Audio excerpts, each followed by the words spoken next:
There we are. Huh. Wonder why it took so long on YouTube. Welcome one and all to Scotch and Smoke Rings. Sorry for missing my own show yesterday. I tweeted out again after the fact, but essentially I put my kids to bed last night and then I just sort of sat on the edge of my bed. And the next thing I remember, it's morning.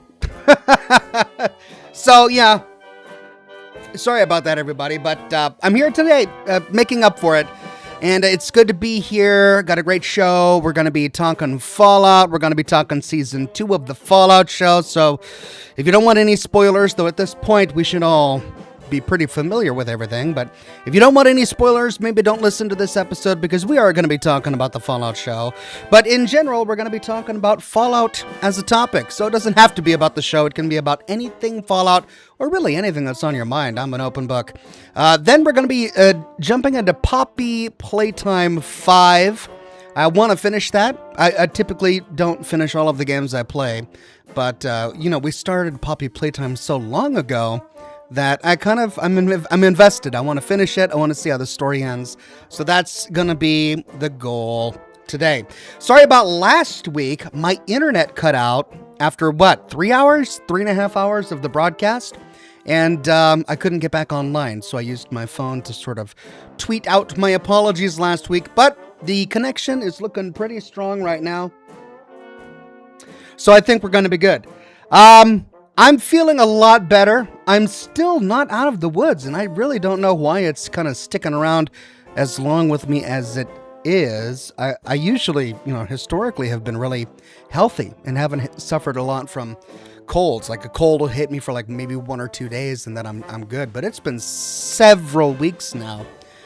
Even my voice still isn't even back to normal, but at this point I can't wait any longer. So I did record the audio for my latest video, and I've been working on it all week. Not going to have it done for you by tomorrow, but I am going to be... Oh crap, did I hear an alert? No. I think I left my phone in the other room. Oh, that's alright. I think I am going to be... What was I saying? I got interrupted, and it wasn't even a real text. I don't even remember what I was saying. Anyway, it's good to see all of you on the program today. If I remember where my train of thought was, I'll try and get back to that. But otherwise, good to see everybody on Facebook. Roman, Cornelius, good to see you on Facebook. Then we've got Chigunuzi on Twitch, Moonflower on Twitch. Moonflower says, "Hey, Ox, hope you're feeling better." Oh, that's what I was talking about. Yeah, I was talking about my health. I'm feeling a lot better. I'm not through the woods yet, but I am feeling a lot better. I got my audio recorded, working on the video, hoping to have it done by next week. That's the plan. I don't usually like cameos in TV shows, but I think Dean Domino could be a cool person to interact with Cooper, especially pre-war. I feel that they could have traveled in similar circles. I wonder how pre-war Coop would feel about Dean Domino's antics versus post-war Coop.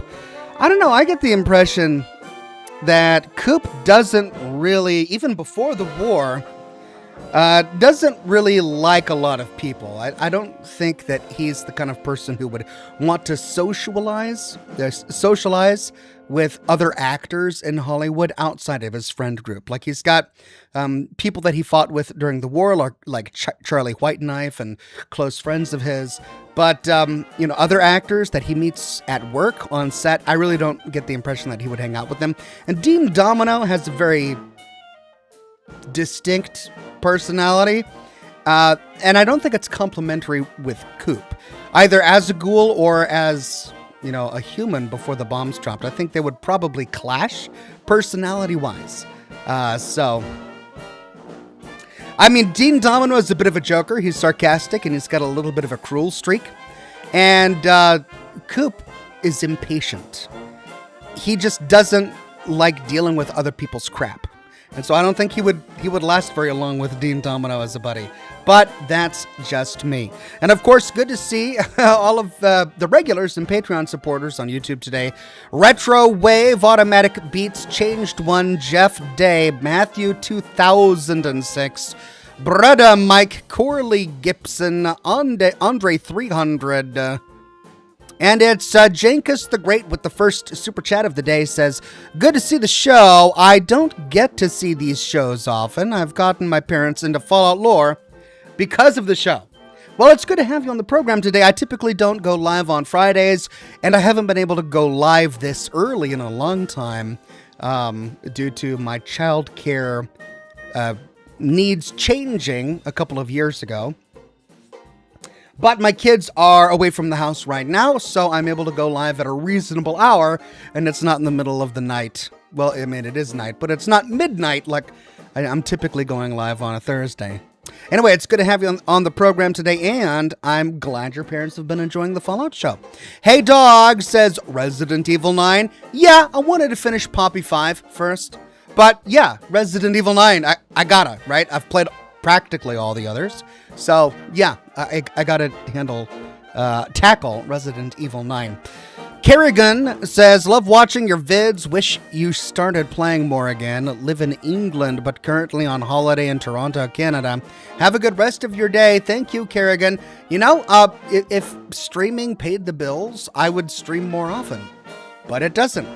And I gave it a good, half a decade of streaming 3 or 4 times a week, and it was fun, and I played a lot of games, and I thoroughly enjoyed it. But compared to my YouTube videos, it paled in comparison. So if things were to change, then yeah, I'd go back to streaming more often. But sadly, that's just the way it is. King Richard L. Smith says, hey Oxhorn, my birthday is in 2 hours. I'll be 24. Well, congratulations on your upcoming birthday. It's possible that I'll be live in 2 hours when the clock ticks by. And if that's the case, then I'm humbled that you chose to spend your birthday with us. If not, enjoy the rest of your birthday and happy big 24th. Chininator says, good evening, Ox. I'm drinking a martini with blue cheese stuffed olives. It's really good. It sounds really good. I'm not a big fan of olives. I like olive oil, but just eating a raw olive, even a cooked olive. I mean, I like blue cheese, so that might make it palatable for me. But I do like the martini. So martini and blue cheese, just the olive, But it sounds like you're enjoying it, and that's what matters. Rager 11 Feet says, hey Ox, in Fallout 4 there's a random encounter with a fake Preston Garvey. Have you had that encounter, and is there any lore there? I have had that encounter, and no, there's no lore there beyond the encounter. That is to say that we have any reason to believe that the Preston Garvey impersonator is related to Preston, like a long-lost family member or anything like that. He's just an impersonator. He's just a wastelander who heard about Preston Garvey's reputation and thought he could use that reputation to make a quick buck.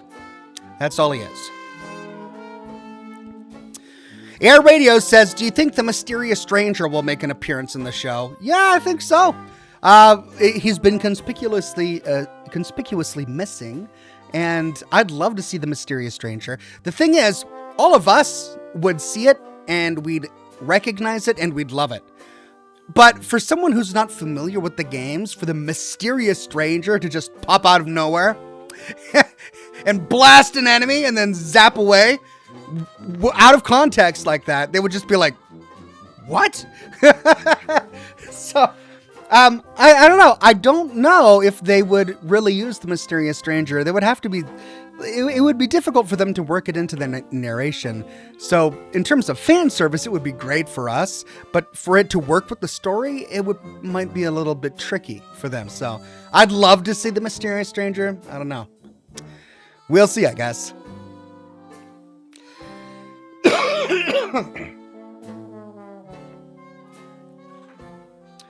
Brother Mike says, theory. The automated man chip has flaws. No way Mr. House would give away such powerful technology without some caveat. I think we'll see him slip back. Well, I mean, the automated man chips weren't finished. They weren't in the state that the Enclave needed them to be in. House handed the chips over to Vault-Tec, and as far as House was concerned, he was done with them. But when the Enclave got their hands on them, they said, nah, we're not done with them. We need to improve upon this, which they never finished. They never got them done before the bombs dropped, which is what Hank did all of Season 2. Hank worked on House's mind control chips on the behalf of the Enclave to finish them, to get them into a state where they would actually work, where they were small enough to be undetectable and where you could implant it into someone without killing them. Because even House was having problems with that, which we saw at the very beginning of the first episode of Season 2. When House himself experimented with the chip, it didn't work. Like, the guy that he implanted the chip into went berserk, and his head popped. It exploded. So not even House got it finished, right? He still handed it over to Vault-Tec because he needed cold fusion, but it wasn't a finished product. It's Hank McClane who finished it. Movie Freak says, so what are we drinking and smoking tonight? Tonight I am smoking a Voodoo Habano hand-rolled cigar, Churchill-sized, drinking a little bit of rum and coke, and some 14-year Glenlivet, I think. Cheers.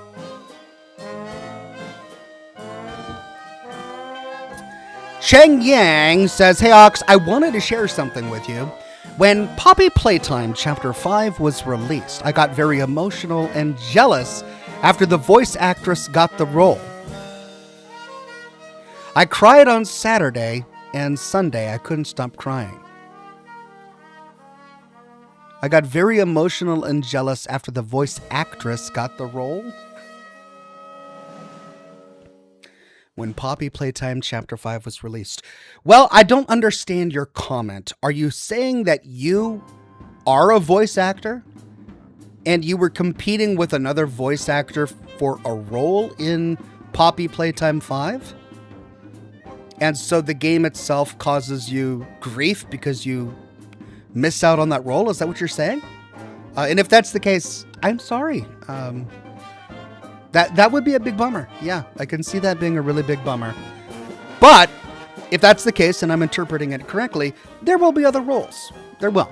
So just keep cracking at it, and eventually you'll land something that you love. Josh Glover says, hi Ox, thoughts on the New York Attorney General suing Valve over loot boxes? I'm generally pro-Valve, but gotta admit, the boxes introduce a toxic element to the games. This is a bit of news that I'm not familiar with. It's hard for me to comment on that because I'm not familiar with the news story. In general, I'm not a big fan of loot boxes. I don't think that they work very well in most games where they have been introduced. There have been a few games here and there where loot boxes are, innocuous and they don't really get in the way of the game. But it's really difficult for gaming companies to do microtransactions in a way that aren't disruptive or that don't corrupt the game, in my opinion. Now, I mean, Valve does make their own games, but I'm getting the impression from your comment that the loot boxes are for the Steam platform and not going to appear in a game. So how would it work? You earn loot boxes every time you play a video game or something? I don't know. So yeah, I'm not informed well enough on the topic to be able to answer it intelligently. Sorry.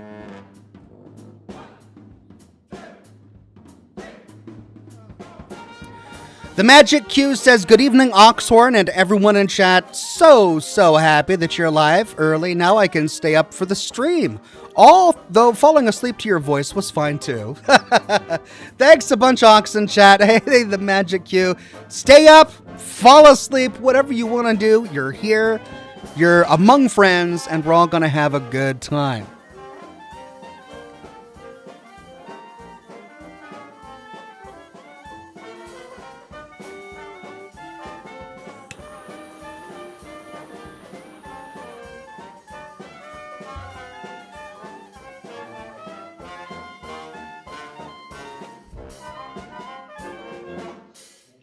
Greg says, evening Oxen chat lurking because I'm taking a bath, but I hope everyone is doing well. I'm doing well. It looks like many people are doing well. Don't drop your phone.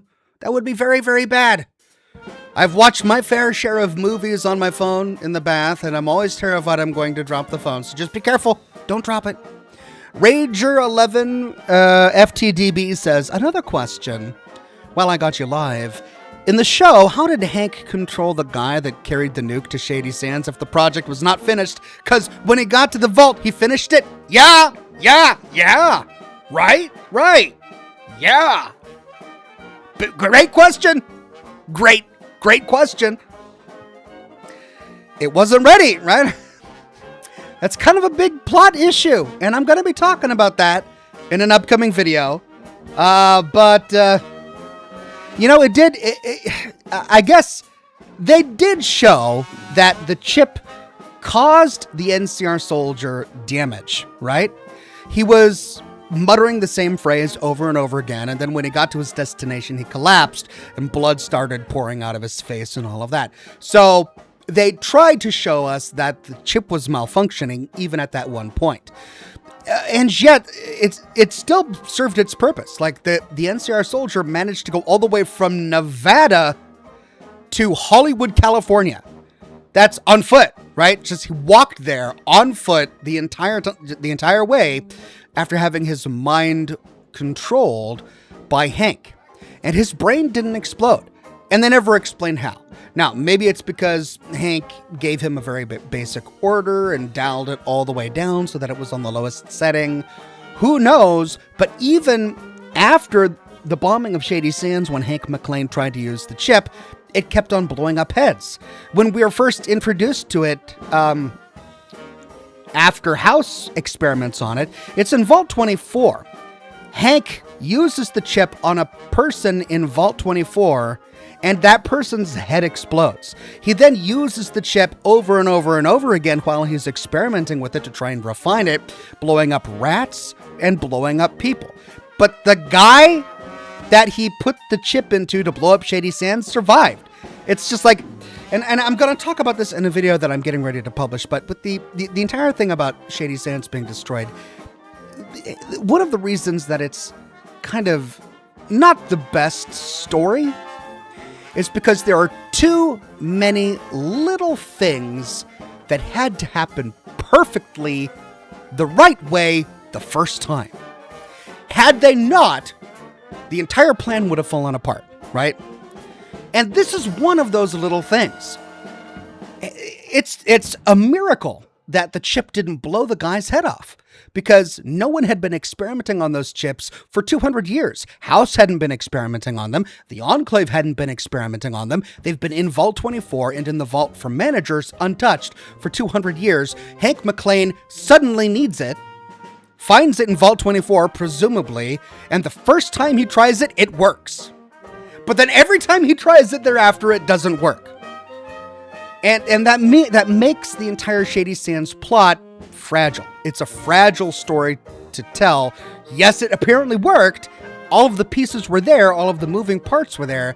But any time where the dominoes have to fall perfectly for the story to work makes it a weaker story, in my opinion. But like I said, I'll be talking about that later, and I don't want to steal my own thunder. Great question.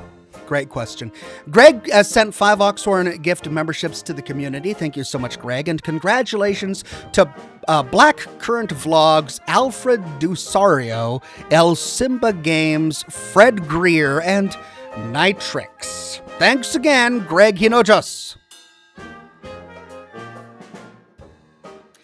HTC148 says the chip kinda worked. They were trying to make it smaller.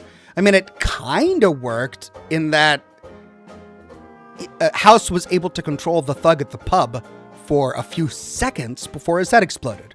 So in that regard, it did kind of work, but his head still exploded.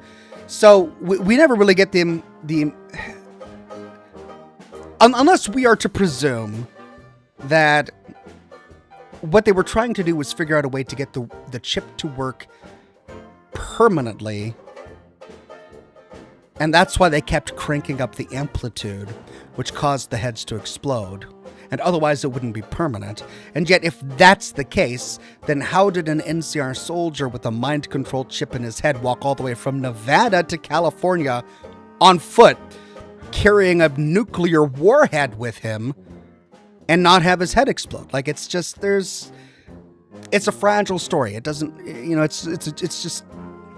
it's got a lot of rough edges. Cheng Yang says, I'm not a voice actor, I'm just jealous. I mean, jealous of what?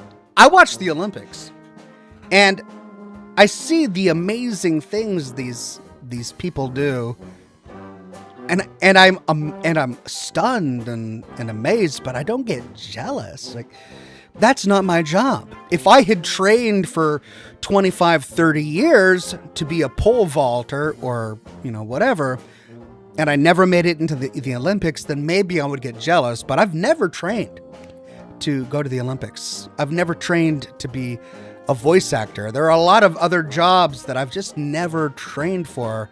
So therefore, my jealousy wouldn't make any sense. Which is why I was like, were you a voice actor?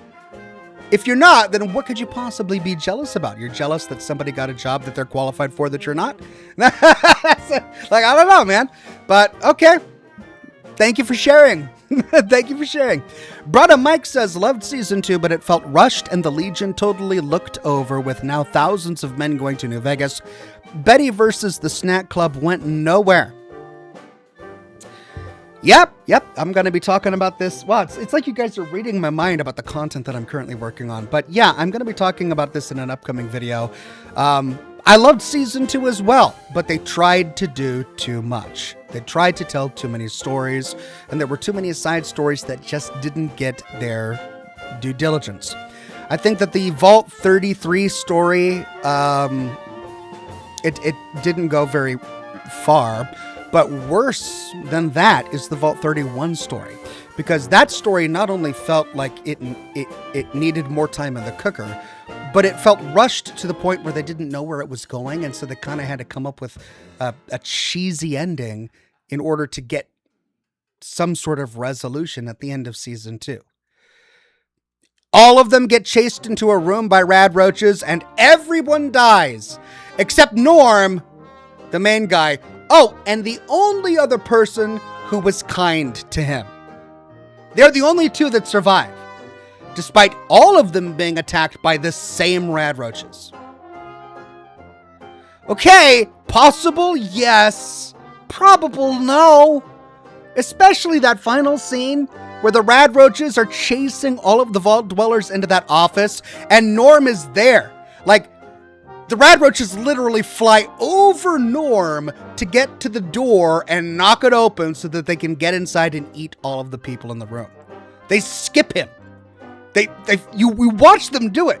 And I'm saying, like, why are they skipping Norm? How do they know he has plot armor? Only then does he get under the table to hide from the rad roaches. So it's like, really?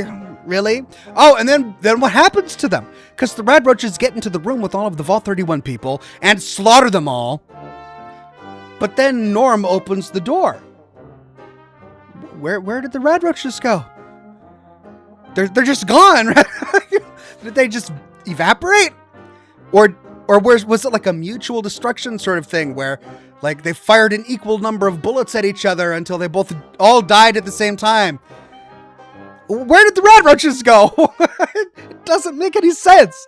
So yeah, there are little stories like that where I kind of feel it was a little rushed.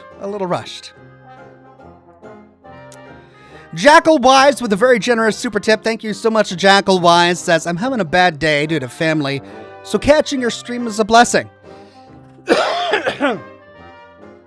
Pardon me. My mother and sister decided to take all of my great-grandma's china out of my grandma's sideboard so my sister can use it for her things without telling my grandmother. That's weird. That's really weird. I don't understand how families can do that to each other. I mean, it's your grandmother's sideboard. It's your grandmother's china.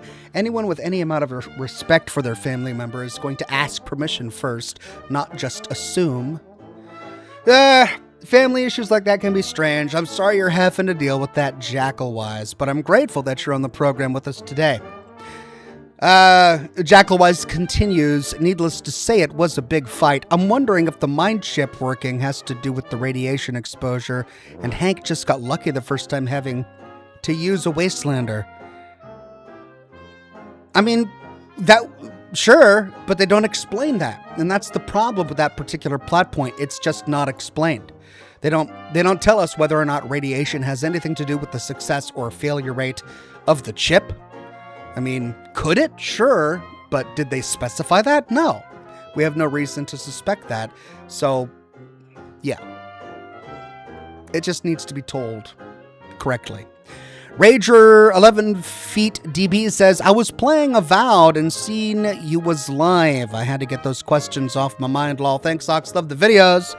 You're welcome, my friend. Thank you for watching. Enjoy Avowed.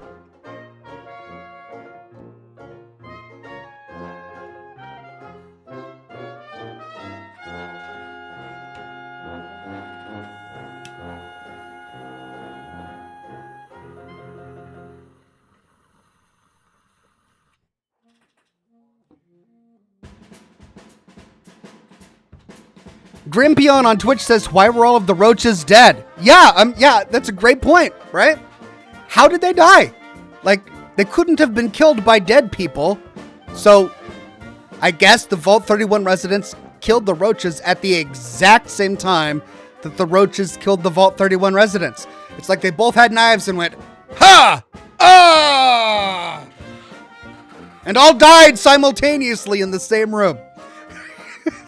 So that Norm could open the door and go, peekaboo, anyone left? Oh, the one person who's kind to me. You're alive, yay. I'm gonna save you.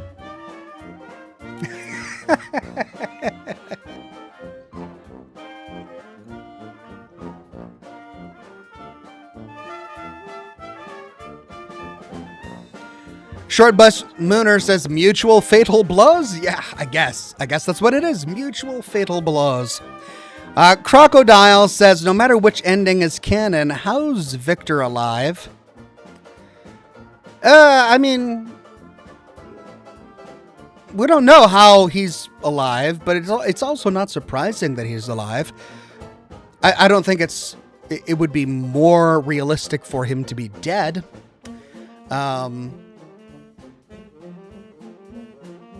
Yeah, I don't know. I mean, maybe he was away from the Lucky 38 when the courier went in and threw a couple bullets into the body of House. Who knows, right? Really, the only reason Victor would be dead is if the courier did something to Victor. BD Eagle became a gold ox. Thank you so much, BD Eagle. Corey Dorton says, Oxhorn, could the rad roaches have just chewed through the walls? Sure. But why didn't they chew through the walls back into the room where Norm was and then finished him off? Where did they chew through the walls to? Like, did they go outside? Did they chew into another room? Did we see any evidence of them chewing through the walls? No, we didn't. The room was just filled with human bodies and a couple of dead rad roaches, and that was it. They just called it a day. We're like, okay, we're done explaining this plot. We want them to just believe this. This is good. It's good enough. No one will ask questions. Josh Bunton says, a nice change of pace after 4 hours of Resident Evil Requiem. Well, you're digging into it a bit before me. I will be playing some Resident Evil Requiem here. Maybe next week, maybe the week after. So I look forward to that.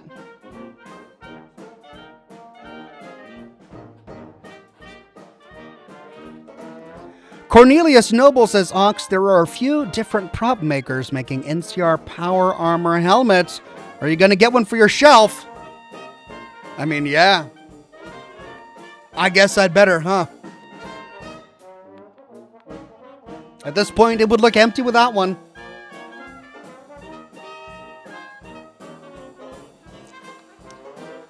Brother Mike says, how did Hank and Betty get all the way to the Mojave take out an NCR soldier from the Mojave, then get a nuke and send them in without anyone noticing?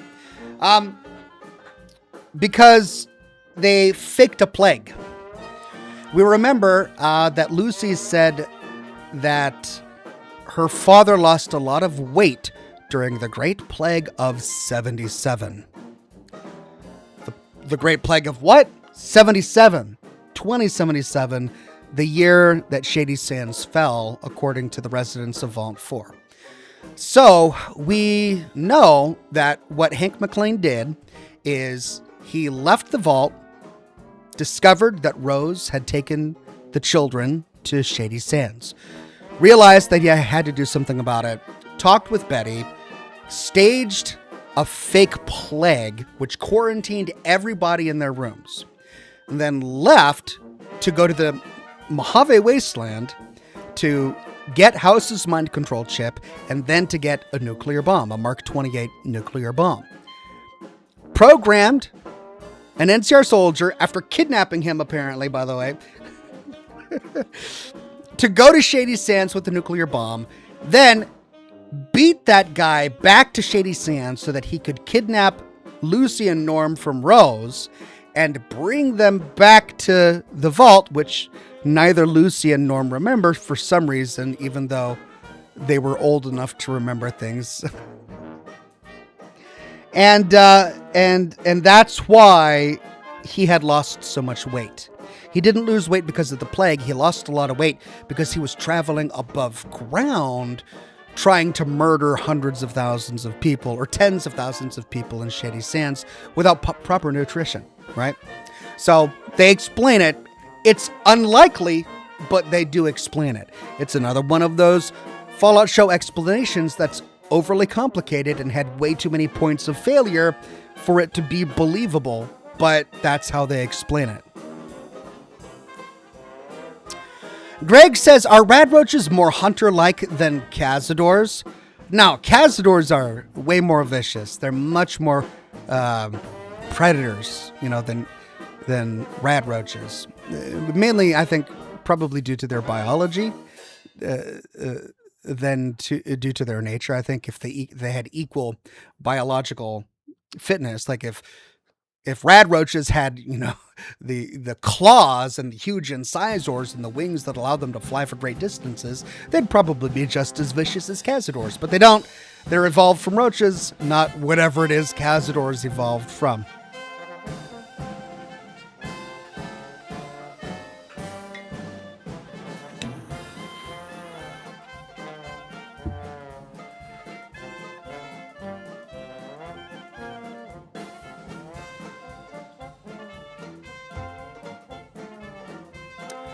Enclave Leader says, remember when I commented on the Long 15 being nuked? Looking further, what Ulysses said, perhaps making the divide was no accident, but intentional. Well, I mean, it wouldn't be intentional for the NCR. Would the Enclave want to make the divide as part of the surface experiment? Sure. Yeah, that could definitely happen.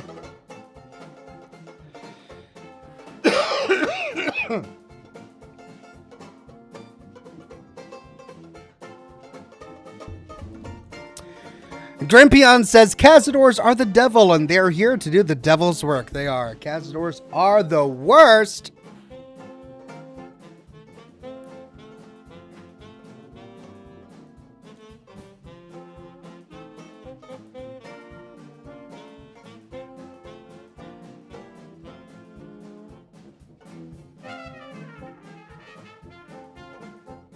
Artemis Imperius on Twitch says, Oxhorn on a Friday? Since when? Since I missed my own show yesterday due to being sleepy, and I'm making up for it today.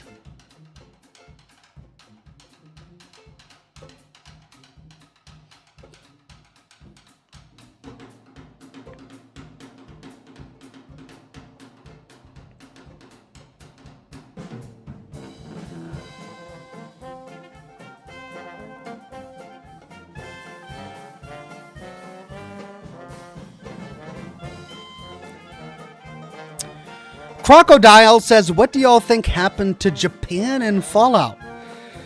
Well, I mean, it's an impossible question to answer because we have no idea. And they don't talk about Japan ever in any of the Fallout games. So to even comment on that particular topic would be me sitting here just making stuff up. But if I were to sit and make things up, I would say that Japan is probably in a similar situation as any of the other developed countries that got nuked due to the Great War. We know, thanks to the Honest Hearts DLC, that the Great War touched some areas worse than others due to the unique geology of Zion Canyon and the winds and how the winds were able to flush out a lot of the nuclear fallout. Zion Canyon is still a paradise. It was pretty much untouched by the nuclear apocalypse. So it's possible that there are some places on the planet that appear to be rather untouched. Could Japan be one of them? Maybe, but there's no canonical lore about what happened in Japan, so we don't know. We just don't know.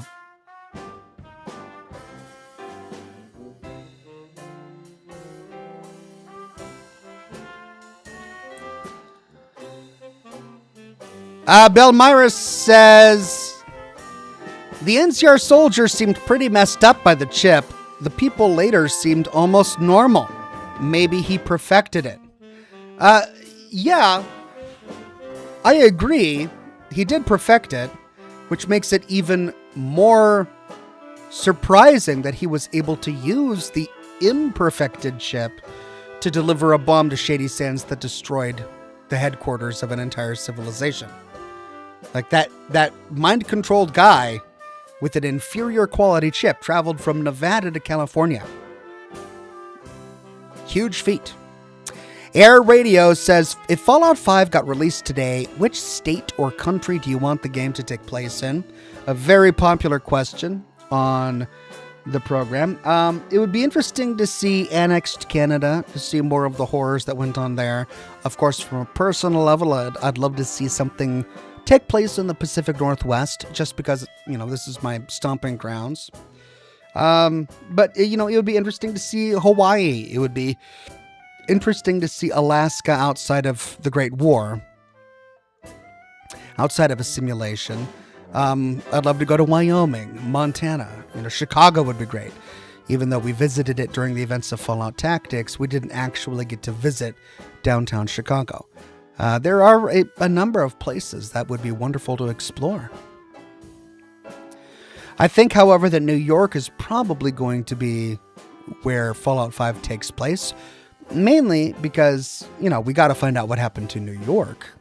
And it's already a location that Bethesda has said they wanted to take the Fallout franchise. The only reason they went to Boston instead of New York for Fallout 4 is because the technology didn't exist to accomplish a city as huge as New York. Enclave leaders...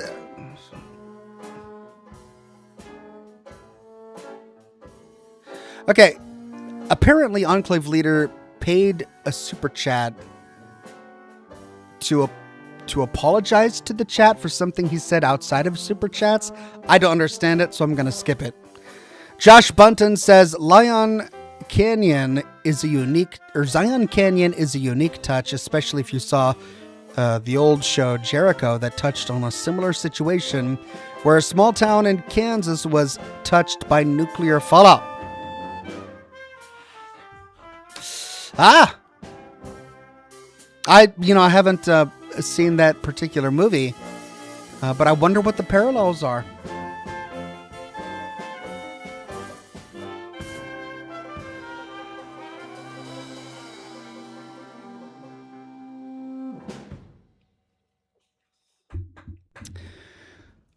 Let It Drop on Twitch says, hey Ox, why do you think that in Fallout 4 that the rad roaches don't seem all that big of a threat, but in the show they seem to be much more dangerous? Well, we have to remember that they only killed vault dwellers. If you think of it like a game, the vault dwellers from Vault 31 had just been released, and so they were level 1. And what was it that the sole survivor fought in Vault 111 as he was trying to get his or wind his way out of the vault after being released from his own cryopod? Rad roaches, right? Rad roaches are the weakest enemy, and the vault dwellers were extremely low level because they had just been released. So it makes sense that of all of the creatures that defeated the vault dwellers from 31, it would be rad roaches. Now, other wastelanders fare better against rad roaches. The chicken lover, for example, got attacked by a rad roach on his way from California to Nevada, and yeah, it tackled him, but he was able to stab it to death and survive. So he was a higher level than the people from Vault 31. So I think it's less of the rad roaches in the show are more dangerous than the rad roaches in the game, and more of the Vault 31 dwellers were really low level. That, I think, is what happened. Super Guy says, I want a Fallout game in Michigan by Detroit and drive around in vehicles.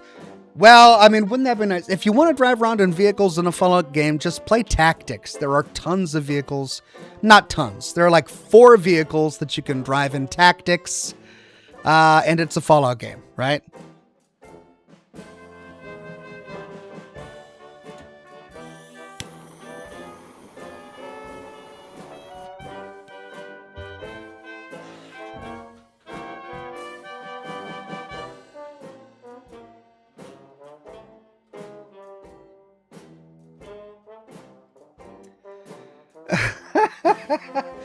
Jessica McDonald on Facebook says, it looks like you need someone to clean up your office. That mess behind you is making my OCD scream. I will clean up my own office. It's organized chaos. I know where everything is. I've got my Fallout 2 strategy guide books over there. My Fallout 3 strategy guide books all over there. My taxes are somewhere back there. I got what, you know, it's organized chaos. I know what I'm doing. I've got it controlled. Don't you worry about it.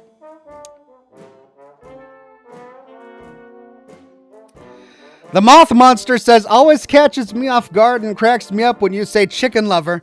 What else am I supposed to call him? He doesn't have a name. He's got one defining attribute. He loves chickens. Well, I mean, he also loves robots too. Fisto's boyfriend? Should I just call him Fisto's boyfriend from now on? It's either that or chicken lover. I'm calling him chicken lover.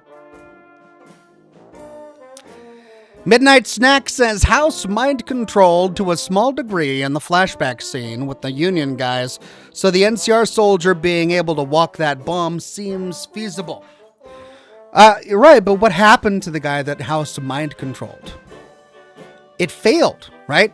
He slapped a mind control chip on the back of the Union guy, gave the guy some basic orders.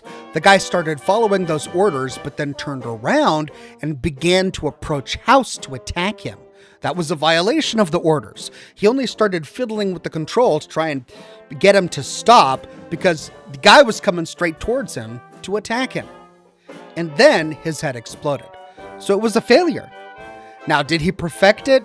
Or did he tinker on it after that to try and refine it? Sure, but we learned from the show that he never did perfect it, and we don't know what state the chip was in when he handed it over to Vault-Tec.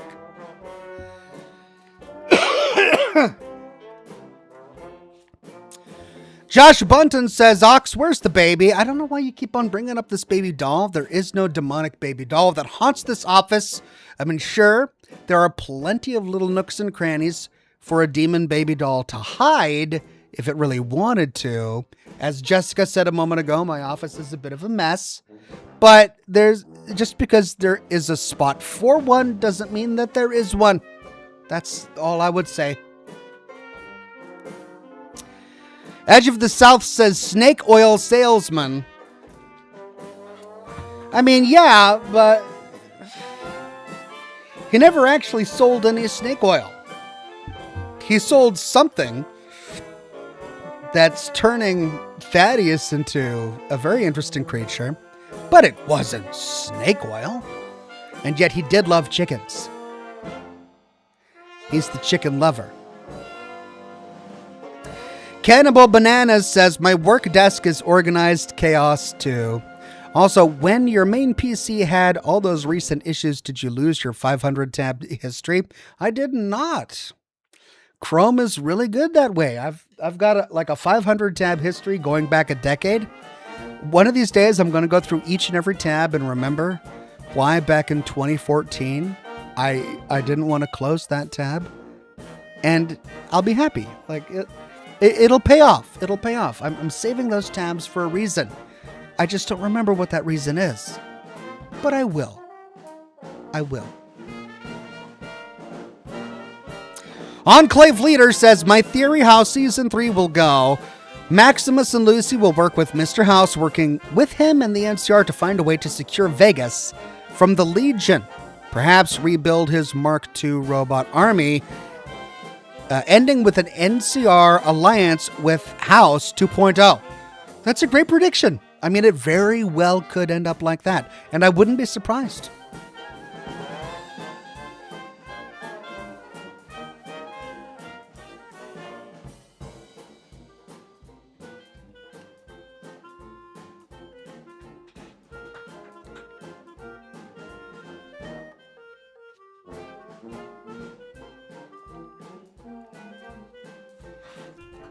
Saints says, but he doesn't do that anymore. Yeah, for lack of chickens, not for lack of desire. If he lived on a chicken farm, he would continue to do that. He's the chicken lover. It's what he does. Any normal wastelander would have eaten the chickens. But the chicken lover saw a chicken and went, ah, no, my fine feathered friend, I have a better use for you. HTC 148 says Thaddeus will turn into the monster that ate him.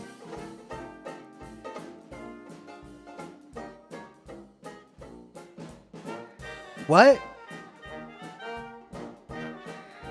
That I get that. Like, are you being poetic or something? Because no monster ate Thaddeus.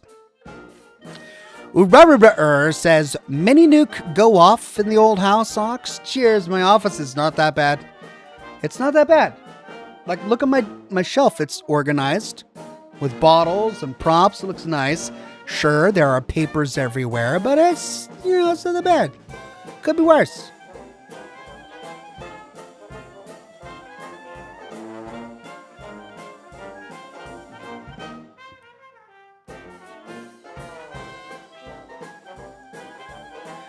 Hustle Bones says, never eat what you can love.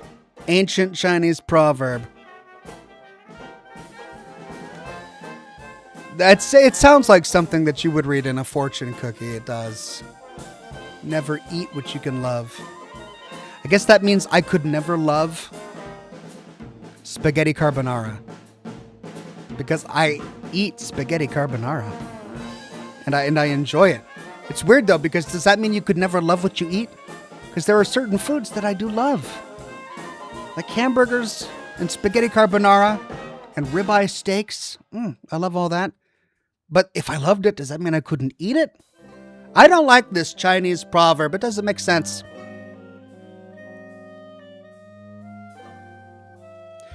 Short Bus Mooner says, no, seriously, does anyone know what Phase 2 is? Yeah, it's the forced evolutionary virus. Phase 2 is Future Enterprise Ventures. And the show hints, based on the terminal entry that Norm discovered in the Vault-Tec headquarters, that Future Enterprise Ventures is a code name for the forced evolutionary virus. Hence, Phase 2 has something to do with FEV. What? We don't really know. But it probably has something to do with infecting the residents of the vaults with FEV, which of course would be crazy. Because what if Season 3 has all of the vault dwellers in Vaults 32 and 33 turn into super mutants? Wow, that would be something.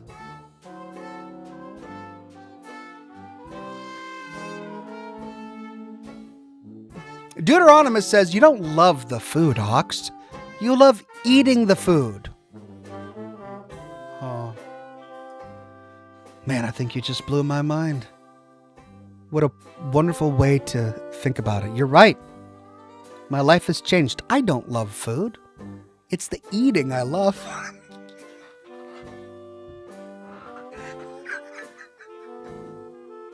I don't know if that changes anything, but I'll say it does. Wayne Azing says, Aloha, Oxhorn. Ready for some great scares tonight. I hope you're doing very well, and always remember to stay hardcore. Hardcore to the mega. Thank you, Wayne Azing. Good to see you, and I will.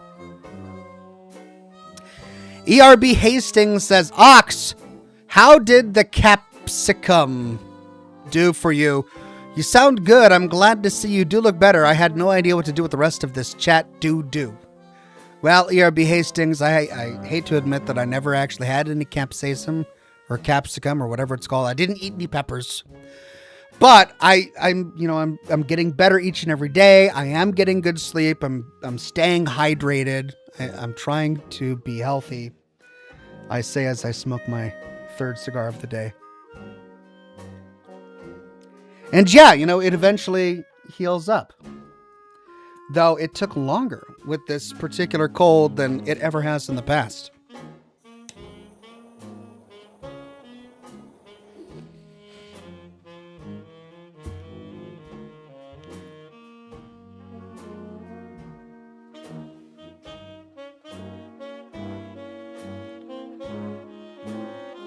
Enclave Leader says, reason why I say that an alliance with House and the NCR would happen is because they are surrounded. The NCR were their best customers for House. A future deal to rebuild the NCR in New Vegas after Shady Sands rebuild the NCR army. It's excellent reasoning. No, you're right. That is excellent reasoning because House did have an arrangement with the NCR. Now, if House could have his way, he would push the NCR out and get all of the power from Hoover Dam, but he's a practical man. He saw the power of the NCR, and so he made an arrangement with the NCR. They could have 95% of the power from the Hoover Dam, as long as they diverted 5% of the power to the Strip, and their soldiers could have free entrance into Vegas to spend money. It was a great deal for House because he got all of the revenue from these soldiers gambling in his casinos. It was a great deal for the NCR because it meant that they didn't have to waste human lives against a Securitron army. Like, House is about compromise. Will the NCR still be about compromise in the year 2296?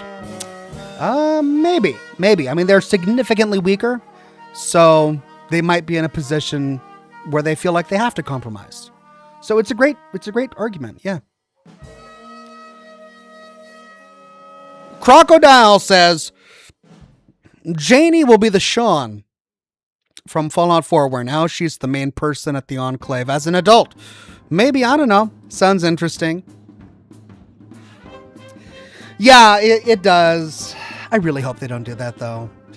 Because they did that already in Fallout 4, right? And it was shocking in Fallout 4. It was an interesting story. I don't want to see that story again. I've seen that story. I enjoyed that story. I don't want to see it again. So I hope they don't do that. Nina McKinley says, there's a rumor Hank is pretending brainwashing. Yeah, and I cover that in the video that I'm getting ready to publish this weekend. It's a good rumor because if you take a look at the remote that he uses to wipe his own mind, it's cranked all the way to the left, the lowest possible setting. And the light doesn't turn on when he pushes the button. So, did he really wipe his own mind? Lucy never pushed the button on her remote. It's an interesting question. I'm going to feel a bit cheated if that ends up being the truth. Mainly because, and I think I expressed this thought in a previous live show, but it means that Hank, in addition to being a good father and a good overseer and a loyal Vault-Tec employee and a loyal Enclave acolyte, is also a good actor. Because now he's got to pretend for days, weeks, months, years that he has lost his mind, that he wiped his mind. And he not only has to pretend, but he's got to pretend in front of his daughter a family member who knows him very well because she spent her entire life with him. That's going to take an enormous amount of really good acting in order to pull off. And so if he didn't wipe his mind, we now have to believe that in addition to all of the other things that he's really good at, he's an excellent actor. Which, again, this is another one of the situations where if that ends up being the explanation, it's going to be hard for me to swallow because it's just hard to swallow, right? It's impossible, not impossible. It's unlikely that one person can be good at so many different things, to have gone to so many different places, to have so many different skill sets. Impossible? No, not impossible. Improbable? Yes, very improbable.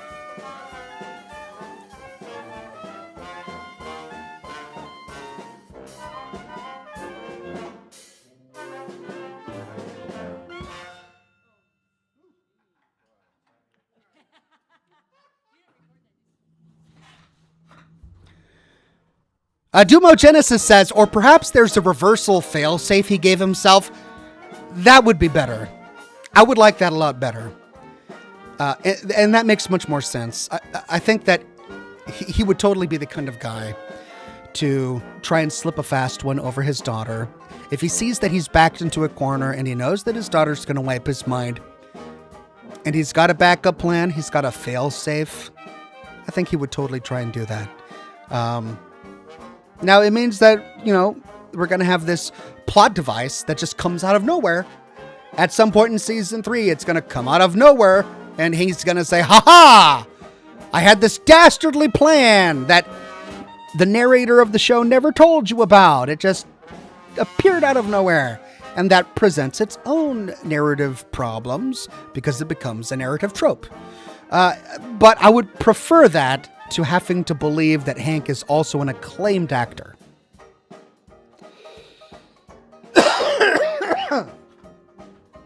ERB Hastings says Hank has an 8 in charisma.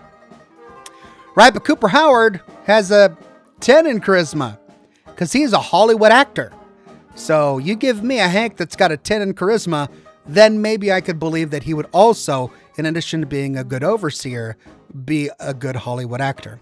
Enclave Leader says, without the leadership of Colonel Moore or General Lee Oliver, if the highest ranking officer is Captain Rodriguez, she can make that call. After all, House needs minions to help restore Vegas.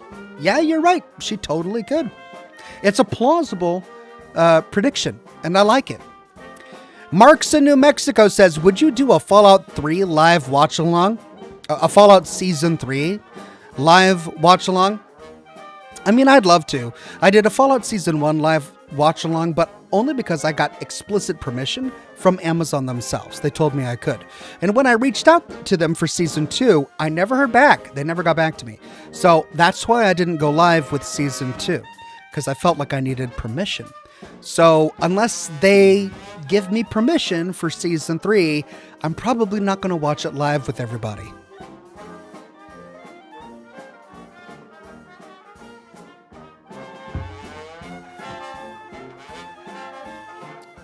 All right, a couple more minutes and then we dive into the game.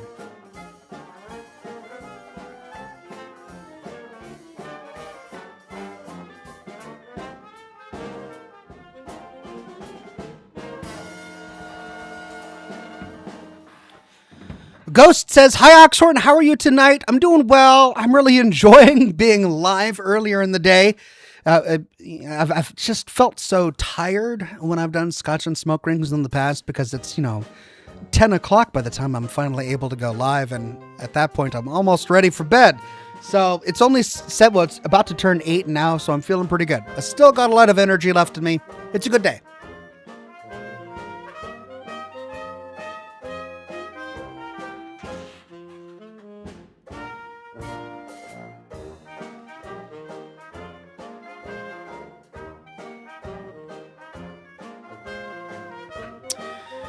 What's up, Ox? Been rewatching your Soma playthrough. What a great game. Ontos is a spiritual successor to Soma. Planned for release this year. Any interest in playing it? This is the first time I've heard of it, but yes, definite interest in playing it. Maybe I'll check it out. Thanks. Rubber Burr says, so is Scotch and Smoke Rings Fridays nights? Cause no, not just because I'm live this Friday doesn't mean that it's always Friday. Although if I change it to Friday, I'll be able to do it earlier in the day. But then I would lose my Friday nights. I don't know. If I change it, I'll let you know. Isaac says, how strong do you mix your rum and cokes? All the best. About an inch or so of rum, and then the rest Coke. Enclave Leader says, however, there's just one question. You know the ranger that Hank chipped? How did he get separated from Captain Rodriguez? What if she got chipped too?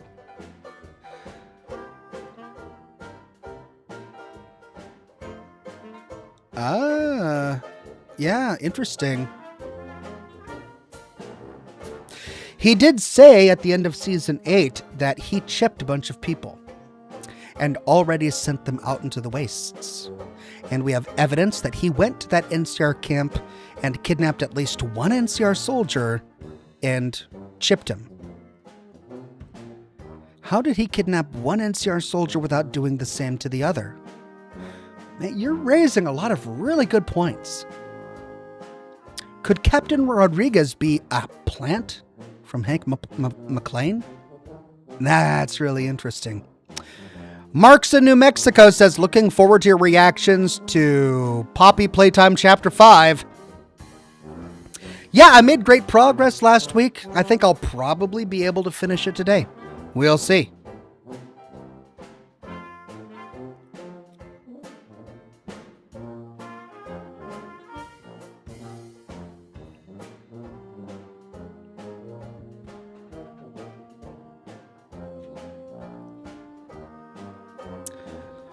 All right. Let's fire up the game.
Too loud, says Random Greymane. All right.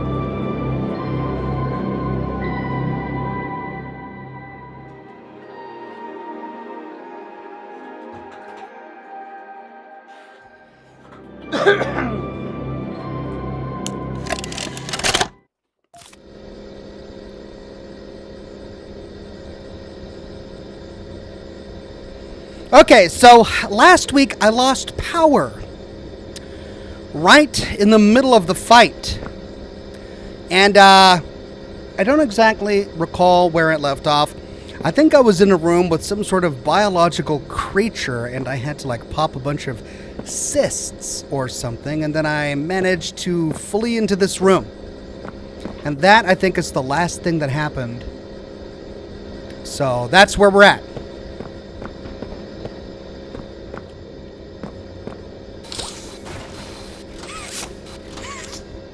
Well, I destroyed something. Crap, I forget.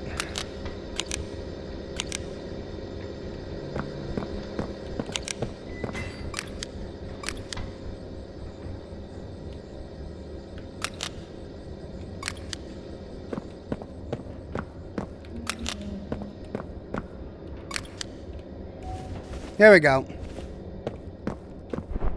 Hey, Lore.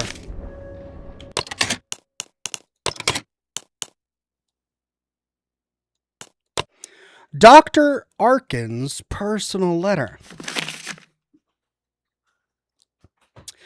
Enclave leader says, I'm putting close to $100 to Super Chat, but judging from the amount of Legion soldiers that are chipped, I'm now thinking Kevin has Hank's troops within the Legion from New Vegas to Colorado Legion territory. Yeah, I mean, at this point, I think we have to assume that Hank has Legion troops chipped. He has NCR troops chipped. He's got random Wastelanders chipped. That's what I think we have to presume now.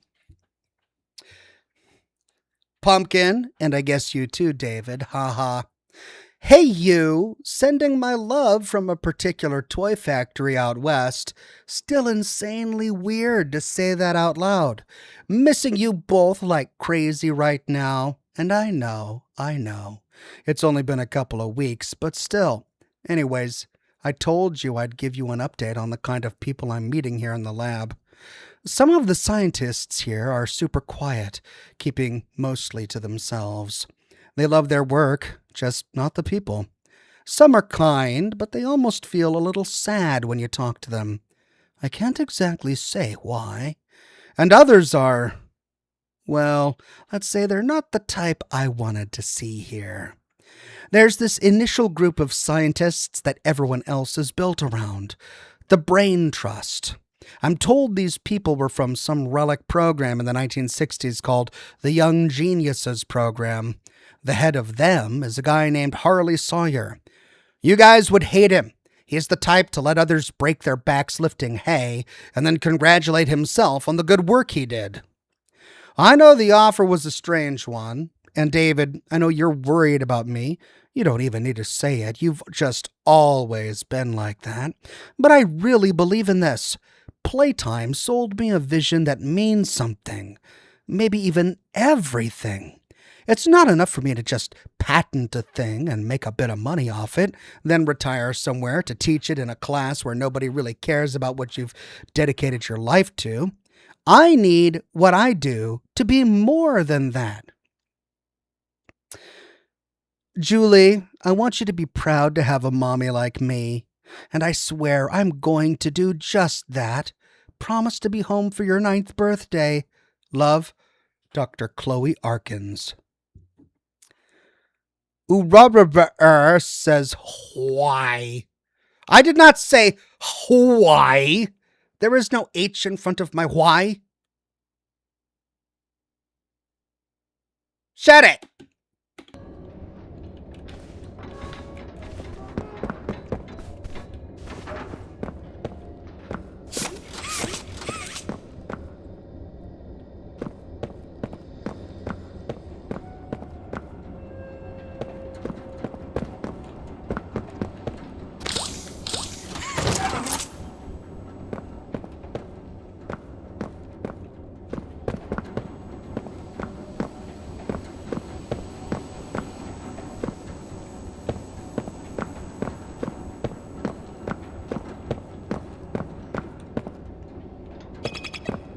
Oh.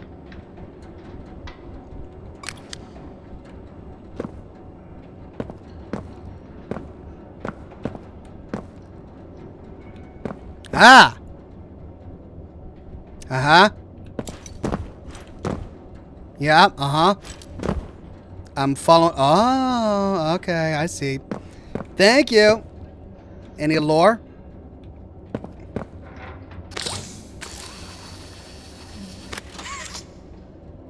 Okay, well, I found a battery.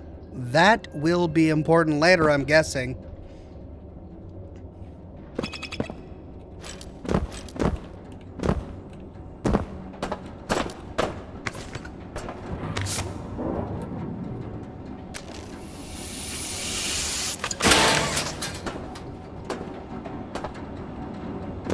Aha!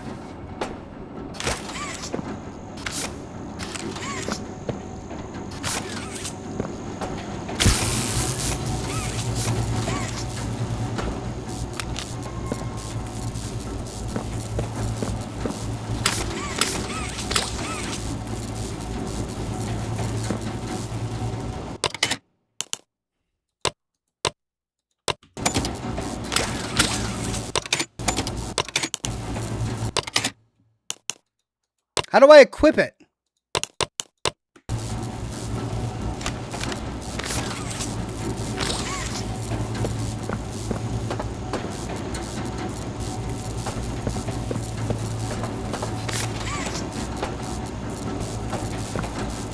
What am I charging? Is that what I'm charging?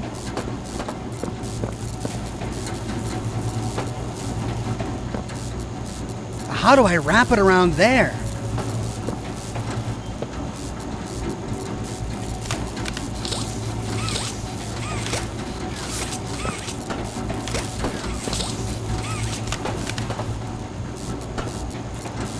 Okay, so I somehow got to wrap it around that.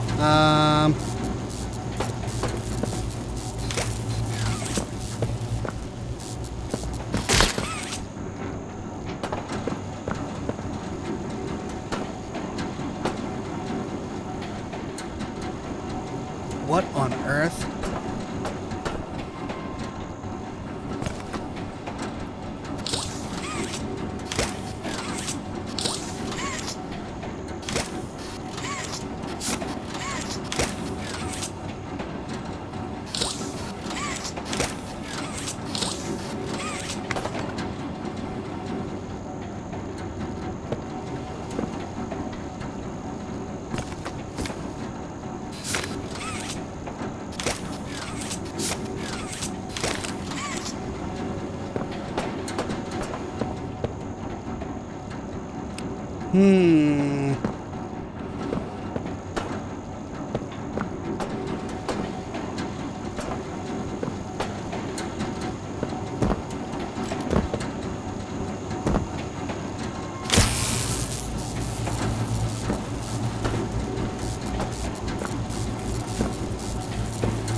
Yeah, so it's not touching.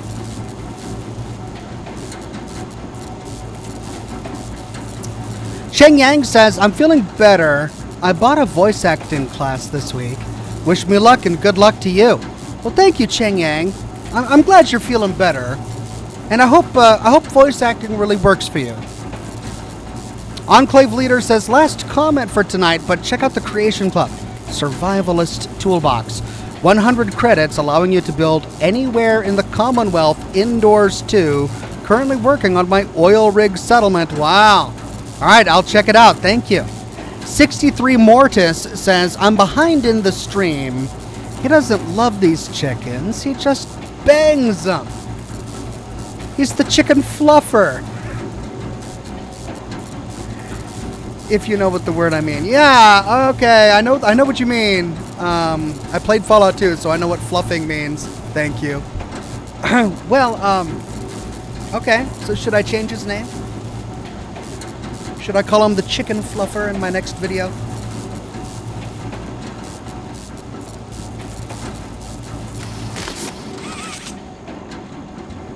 Okay. I need to explore a bit because I'm clearly missing something.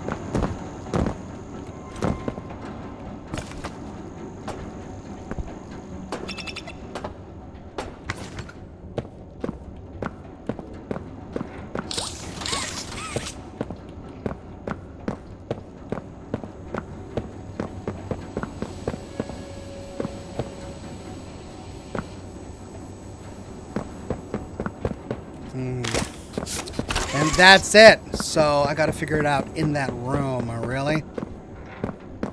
In that room, huh?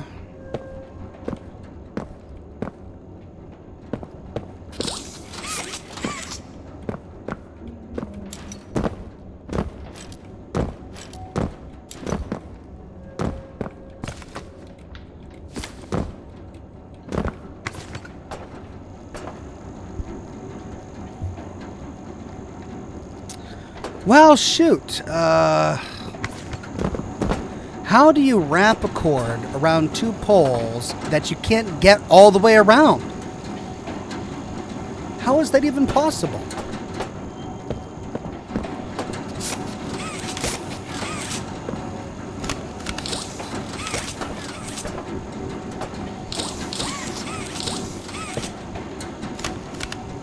Whiteboard, says the chat. Oh, says AVPA. Oh my god. Did I just not read the whiteboard?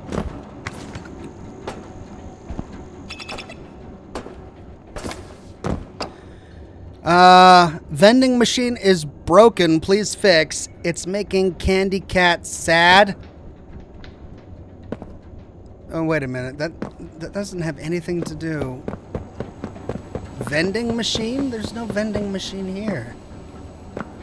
Candy Cat? Who's Candy Cat? Alright, well, I'll look for a vending machine.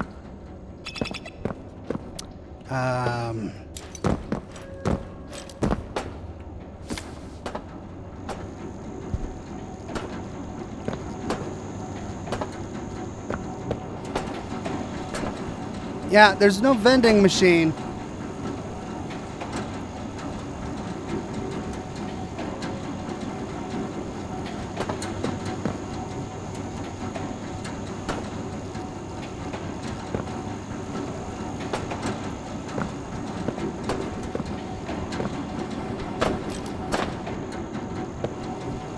I feel like there's a lot of room up there. Like I could get up there and crawl around. And if I could get up there, then I could like jump down behind that and maybe wrap it around. I don't know.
Okay, that's a full loop all the way back, and I'm not seeing anything here. The star beeped in the other room. Turn on the light, Avpus says. Yeah, I know, and all it did is show me an arrow where to go to jump up to find that other back hidden room. So that's what that was about. So we go down here, makes the noise, turn it on, and we see the arrow.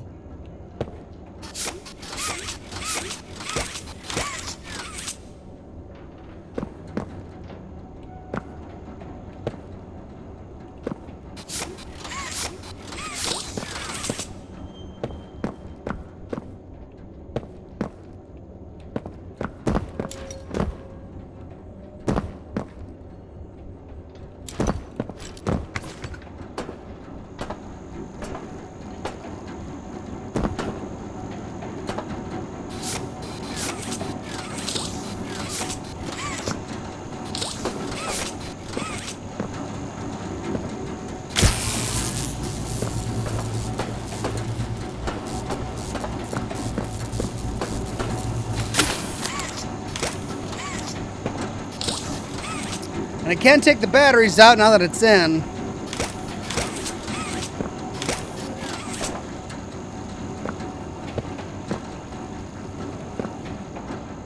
What the heck?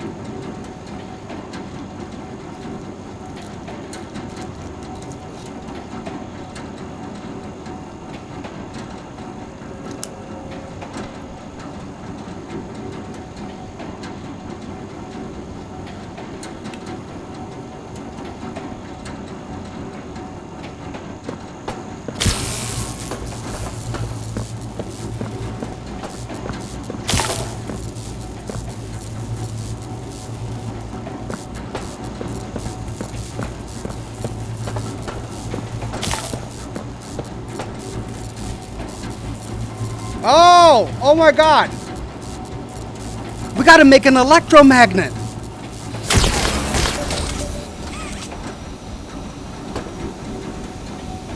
Oh, that was it. I think. Yeah. Hey, that grabber looks good on you. This is Chum Chompkins, my guy on the inside. We, sort of look out for each other. Chum, this is who everyone's been talking about. Poppy's Angel, the Playtime Butcher. Come on, I was just filling in Chum on our plan.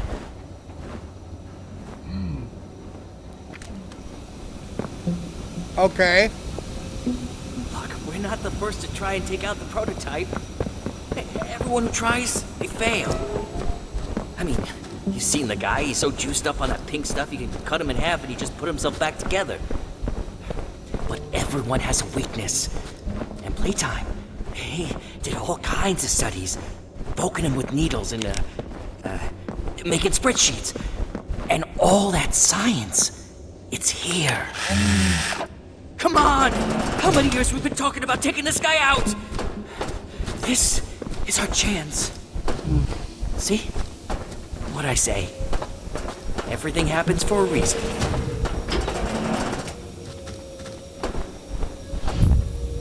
New objective, find prototype data. Oh, I guess I'm not going? They're just gonna leave me behind, huh? Meet Chum and Giblet, or Giblet, in engineering. Right, I guess doors are too good for me. I'll, find my own way.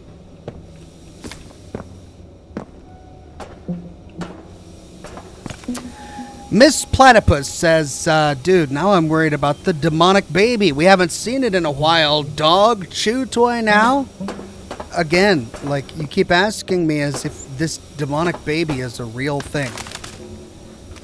And I can't respond as if it's a real thing, because that would be me admitting that the demonic baby haunting my office is real. Which isn't true, it's not real.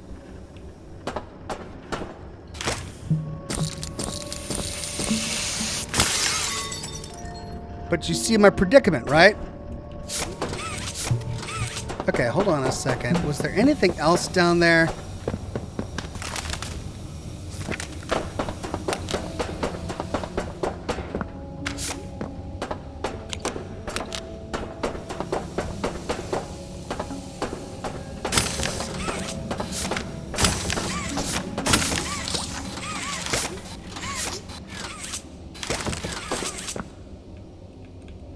Nope.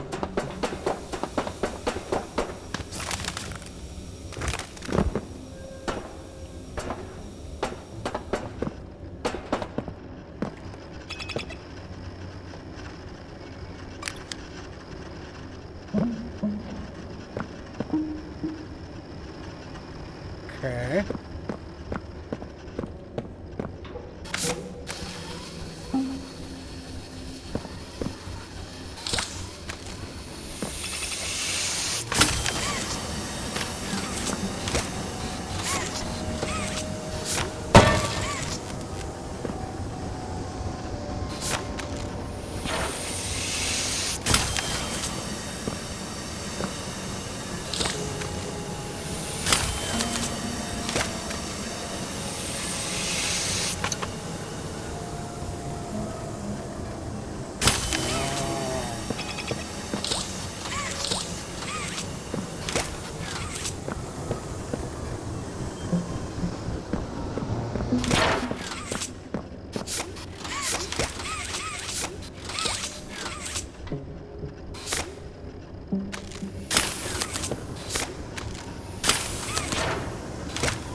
Should be a way to get that door open. Hey, Chum, any idea what to do?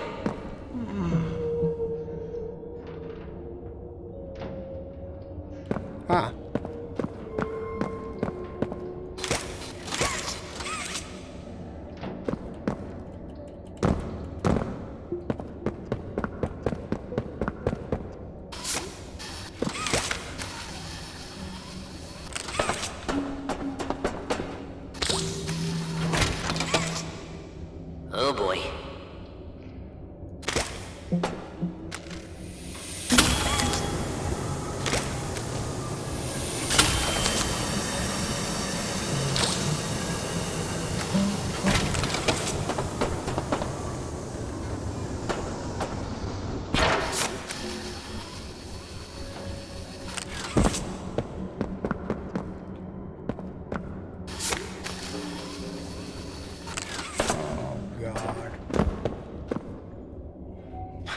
I hope the prototype isn't waiting for us.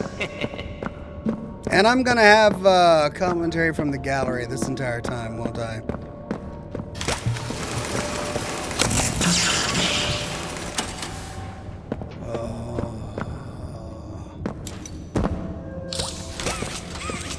Yay, more puzzles. Hooray, more puzzles.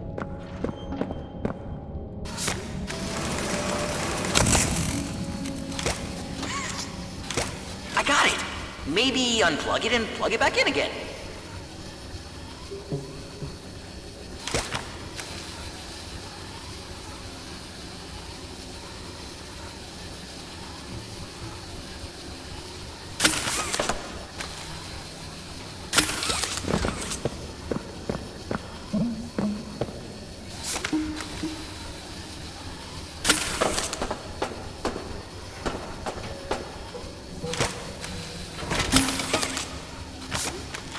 I hope the prototype isn't waiting for us.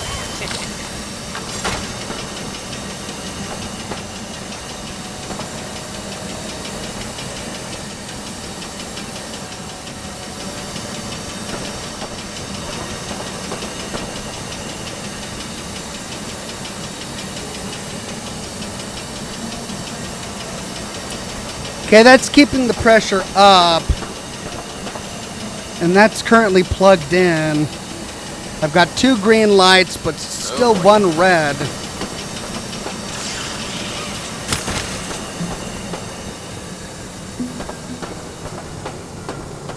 Now 2 red.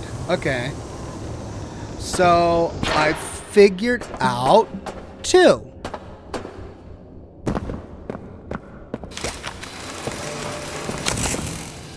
Okay. So I gotta hold that in place. That's the first one. I got it. Maybe unplug it and plug it back in again.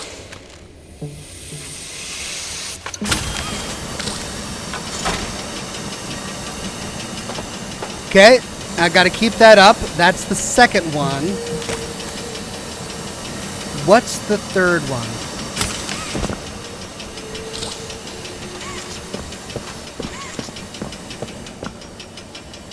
So when I release it, that one gives me a bit more time. Oh. Oh boy.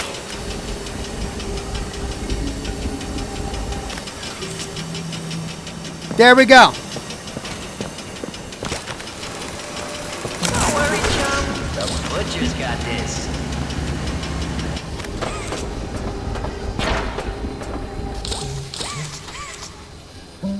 Oh, I did the wrong one.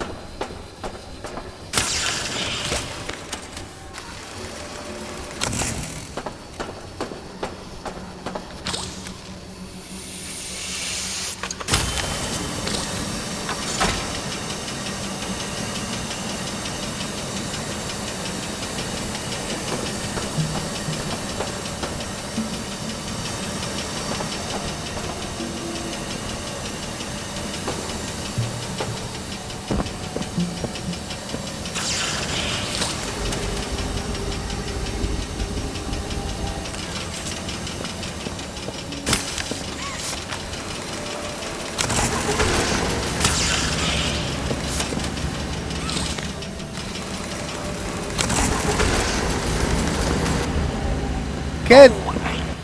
I feel like you almost had it. I did have it. They were all green for just a second. Okay, so first this.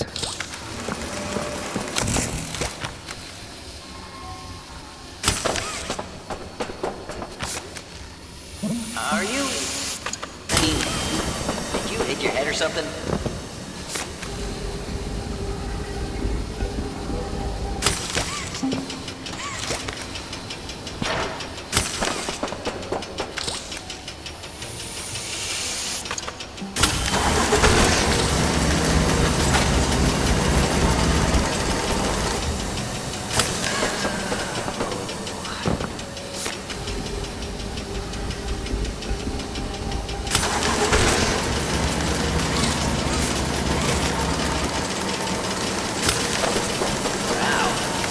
stuff was complicated.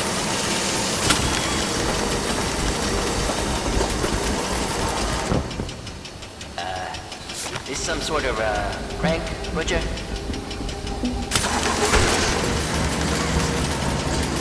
Steady as she goes. You're doing great!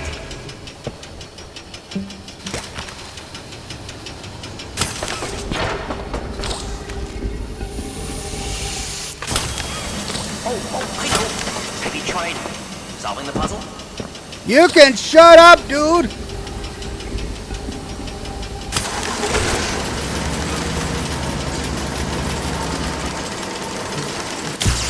Yeah, just keep going. You're almost there. Yeah, right there. Just hit the scanner. I did it! Finally. God. Pleased to meet you, says, been a long time since I caught a live stream. How's life, Ox? No complaints. I'm feeling good. I'm doing good. It's all good.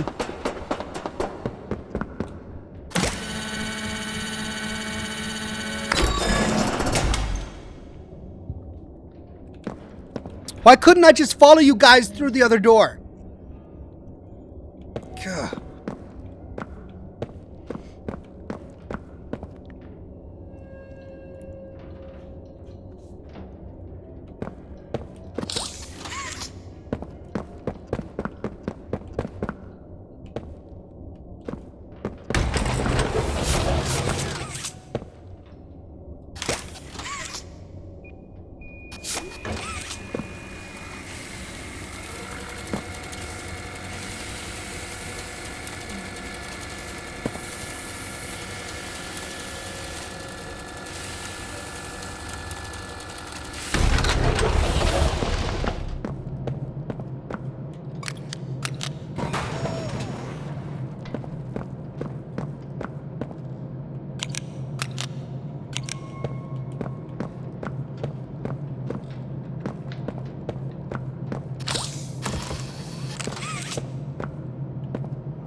Well.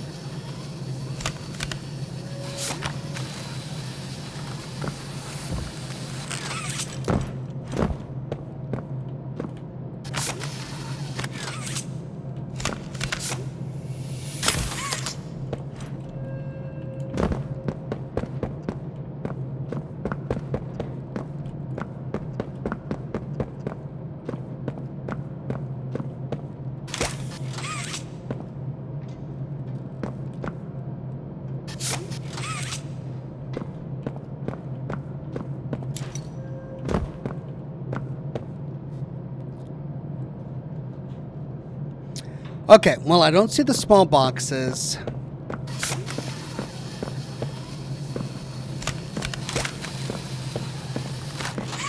Unless they're hiding back here.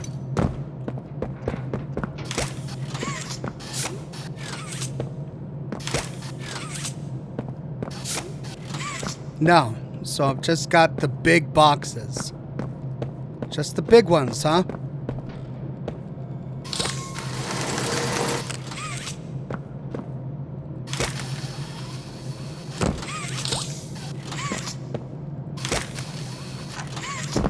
Okay.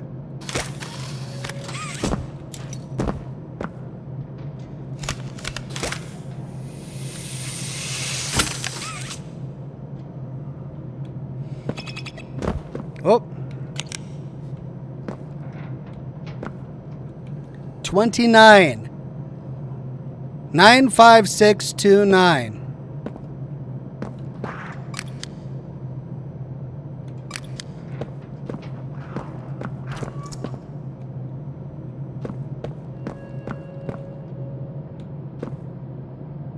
Did you hear something?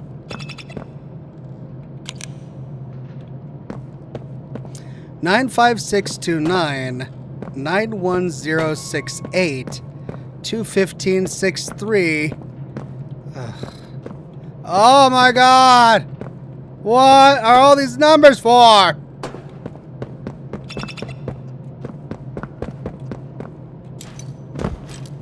Hey, there's a room back there.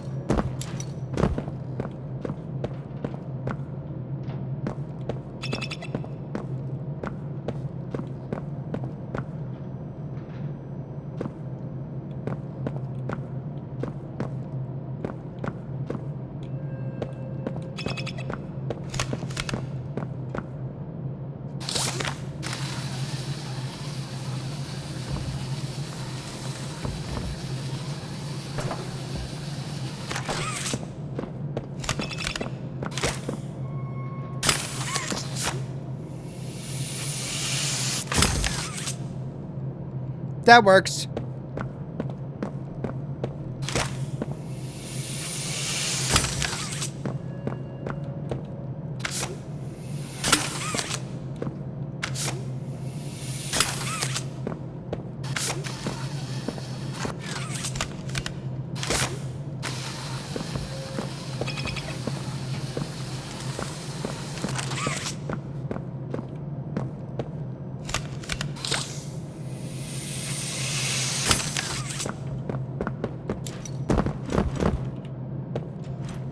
Okay, I've got a big, I've got a medium, now I need a small.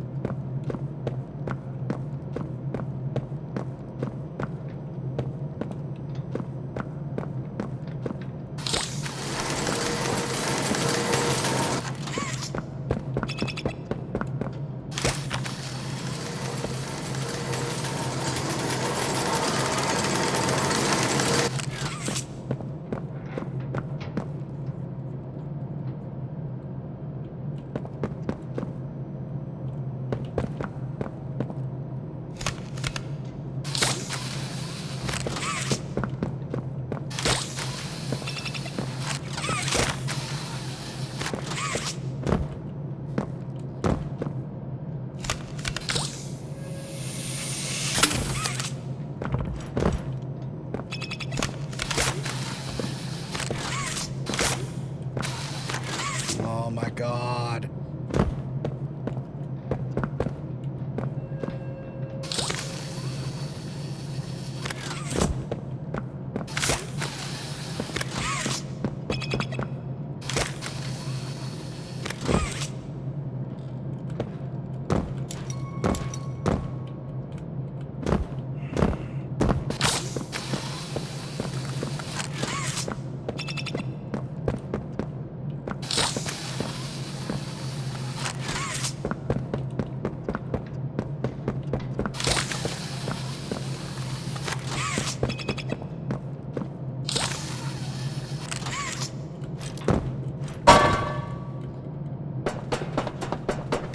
There's a small. Huh. Okay. Oh.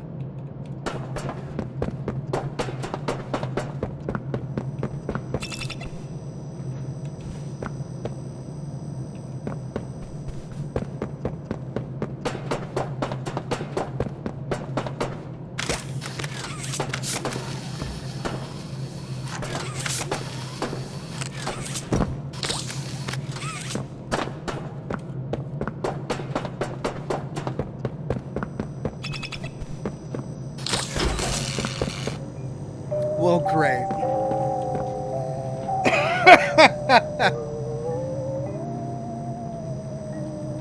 Which one is it?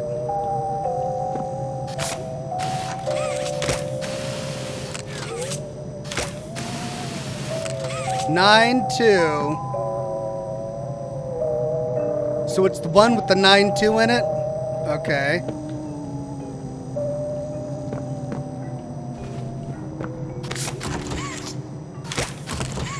Hey, it says green.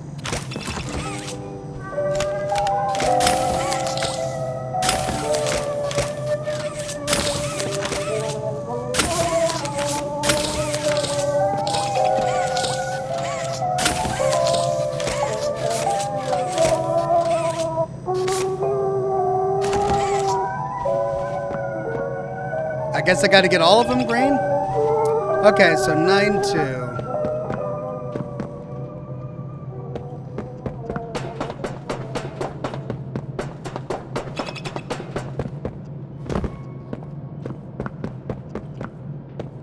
Six, 8, 6, 3, 6, 8, 9, 4, 9, 2. 2, 5, 3, 9, 2. Or is it 9, 2, 2, 5, 3?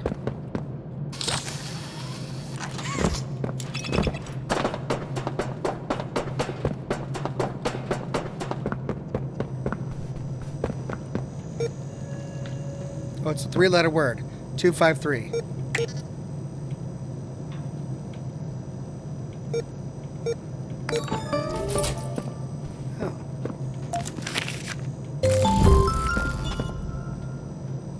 Press and hold left and right click to grapple to magnetic panels. Navigate through the engineering wing. Grapple through magnetic panels. New lore.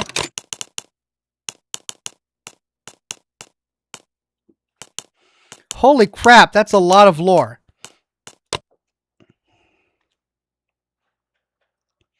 Negation compound presentation, 1 of 6. Master backup. Master backup? Data archive stores a wealth of information, procedures, methods, us, myself, our strength, our flaws. Backup version is identical to the working version, unclear which is original or if it matters. Too valuable to erase, need to keep as leverage, keep stored in data center just in case. Negation compound presentation, 1 of 6. Gold level authorization personnel only, sensitive information.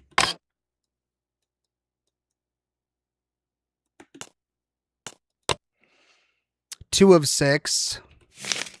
Team has identified key substrate used in Mr. Ludwig's process.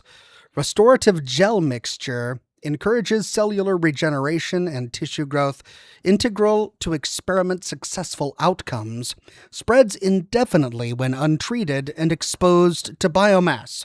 Chemical analysis indicates some similarities to DMEM, comparable levels of salt amino acids and B vitamins. However, Ludwig's mixture outperforms all other commercially available culture mediums. 3 of 6. Beware, exposure to raw, untreated substrate may be hazardous. Documented sequelae include non-biological biological grafting, progressive subluxation with sustained exposure, heterotopic ossification, urticaria hives, multisensory distortion. 4 of 6. Microscopic imagery. 5 of 6. Team has successfully recreated this medium in a lab environment, now able to create, modify, and neutralize the medium as well. See negation compound. Negation compound renders the medium inert, required for preventing runaway overgrowth caused by self-replication. And finally, 6 of 6. Addendum, July 12, 1993. All information and records regarding the gel medium and its negation compound are now archived on the following: location, A drive innovation, reformatted; B drive innovation, reformatted; C drive, counselor office play care, reformatted; D drive, med exam game station, no signal; central domain, secondary lab shelf, corrupted; E drive, research and development labs, no signal; F drive, biodiversity labs, no signal; G drive, reanimation labs, no signal; master backup, data center labs, okay. 1 copy left. Okay, so we got something that we got to use to attach to magnetic something.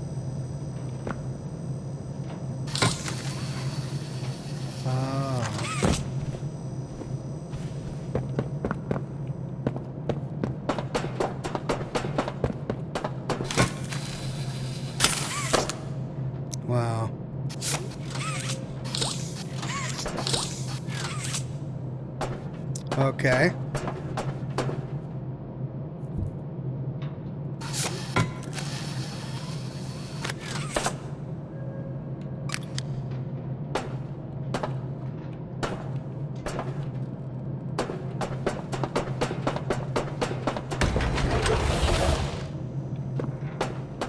All right. Was there anything else I do here?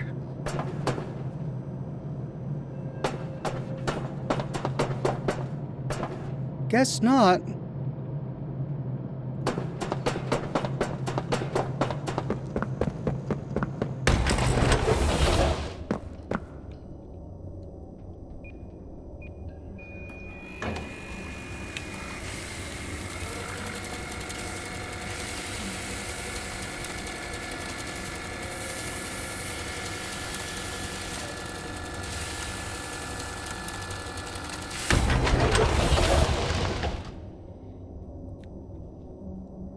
Alt Grendel sent 5 Oxhorn memberships to the community. Thank you, Alt Grendel.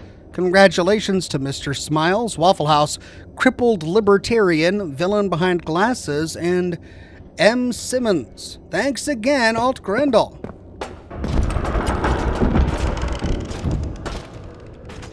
Uh-oh. Uh-oh.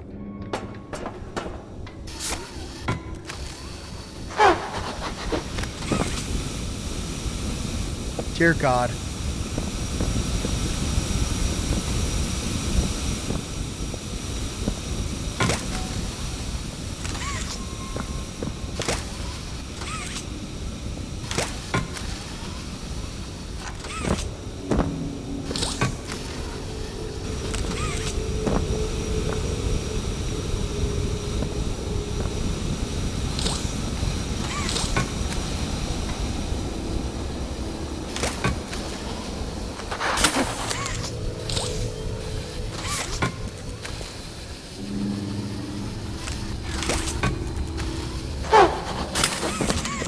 Not too bad.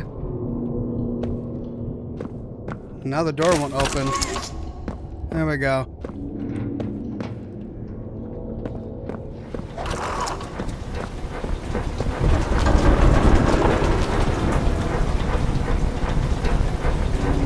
Great. So if I fall down, they eat me, huh?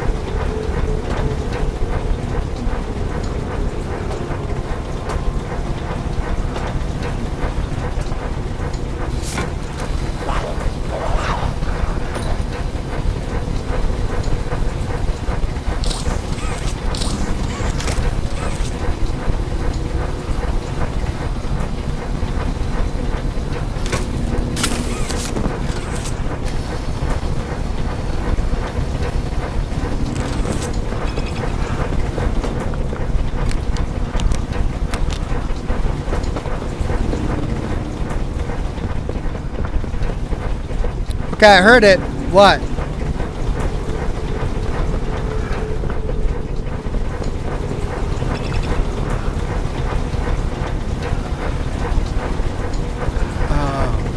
Circle, star. Septagon, pentagon. Circle, star, hectagon.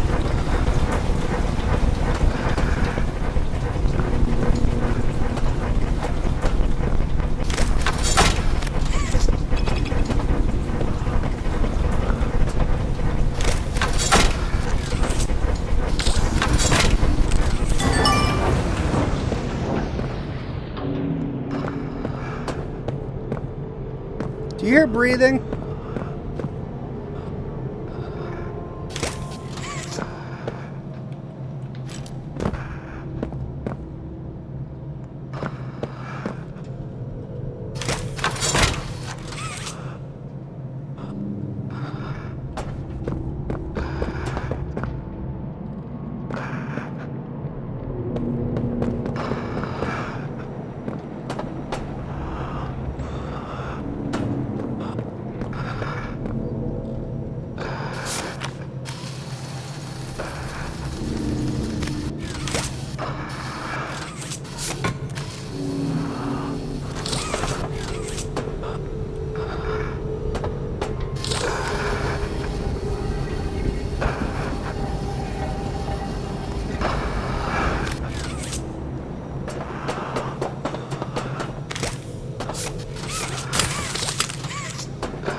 1.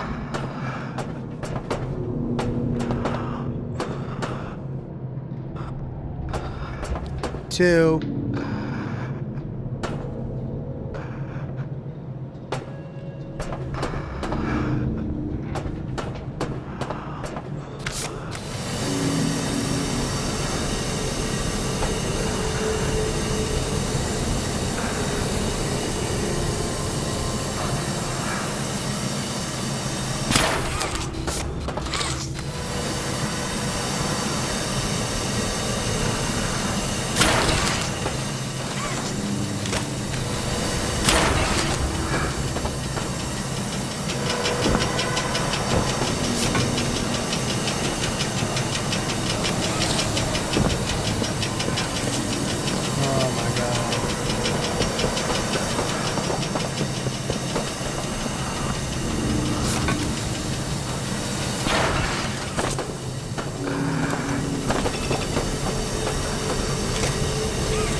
Oh!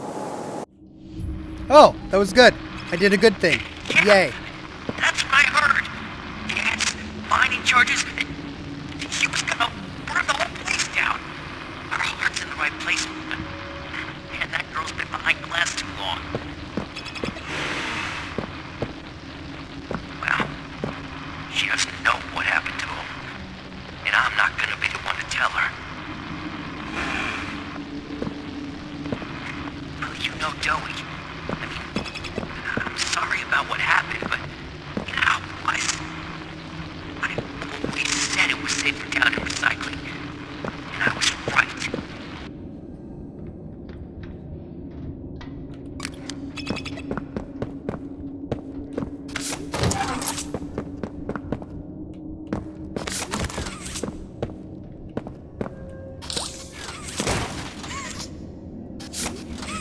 Whoa.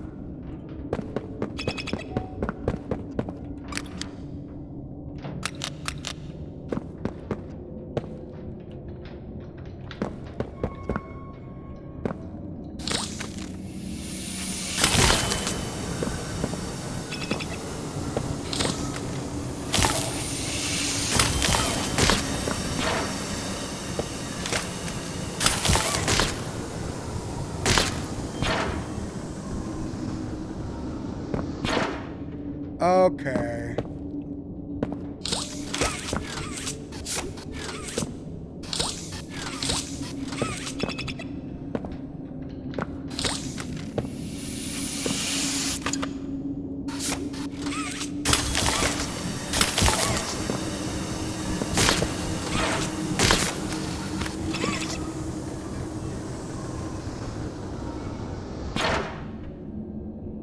Right, so power only flows if I get it above that red line.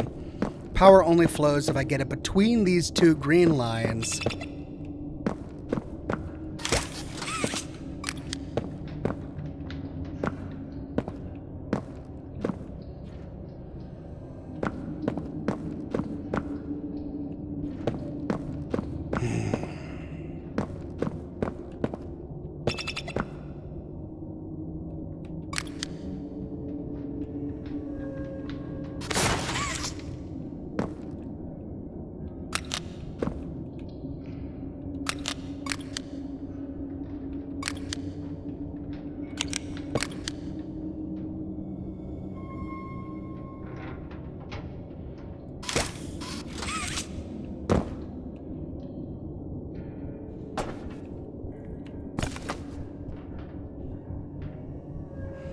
Okay, so that's how I get back up. What am I looking for down here?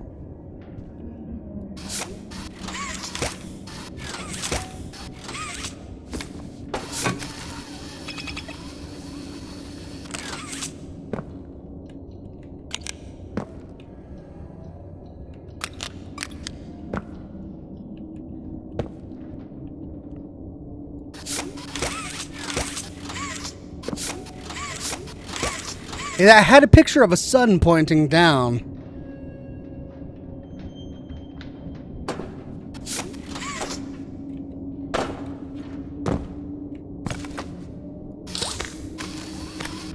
Wow. Oh, that was really well hidden.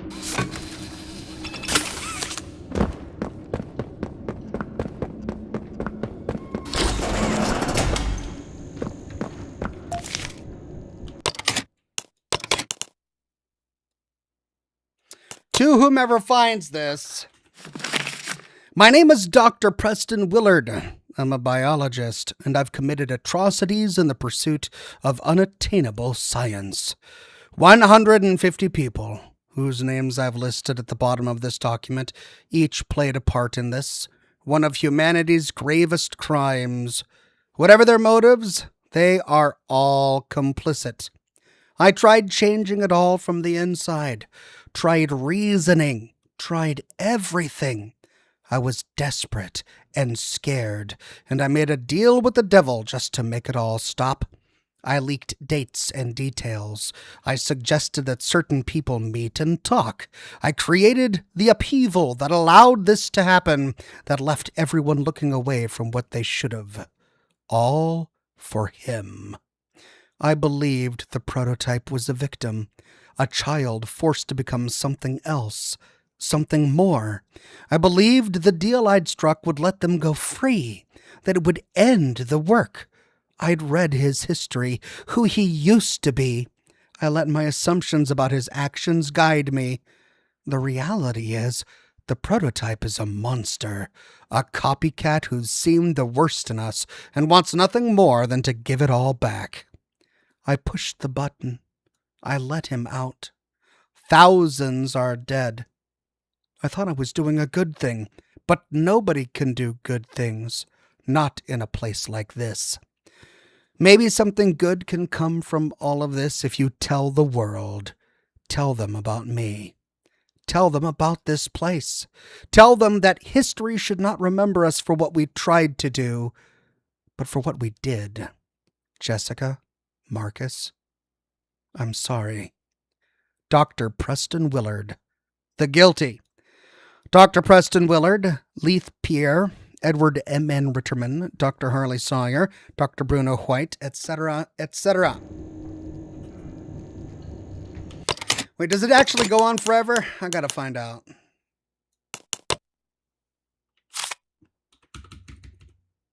Nope. That's as far as it goes. Okay, so that led to some lore. Nice. But we still have the problem of the puzzle.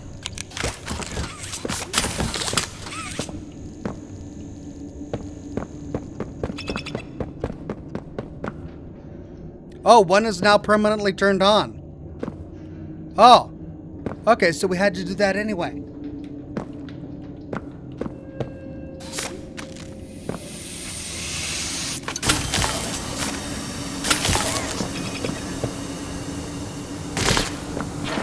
Okay, I had all three on. 1, 2, 3. I had them all on. Do I gotta grab this? I bet I gotta grab it.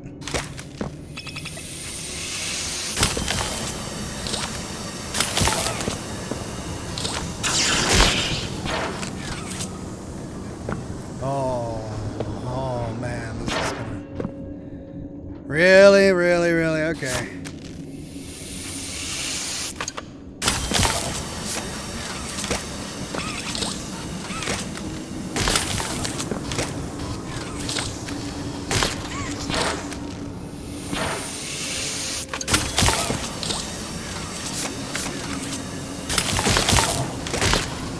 Ah, the handles. I need to find the handles. Because the handles...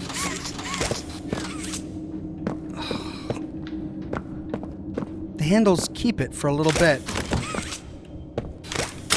If I can hold down a handle... But then I need 2 hands to do it.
Okay.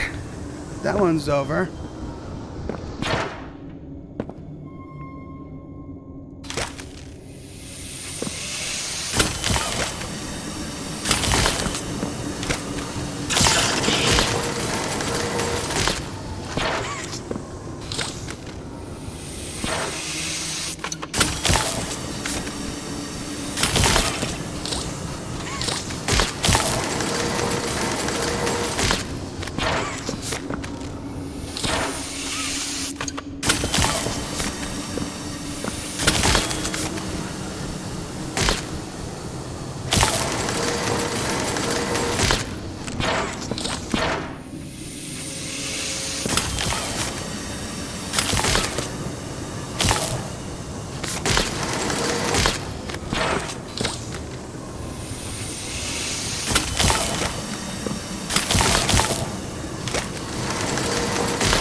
Oh, I gotta make it go farther. What's the point of this, though? Like, what am I achieving by doing this? Do I just gotta bring him over?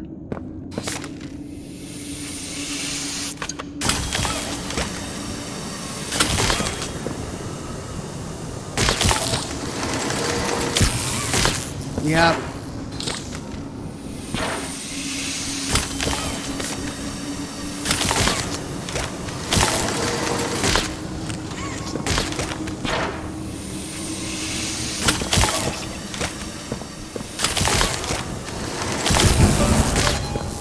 Finally. Okay, I did something. Yay! That did it! I guess. Hooray! Oh.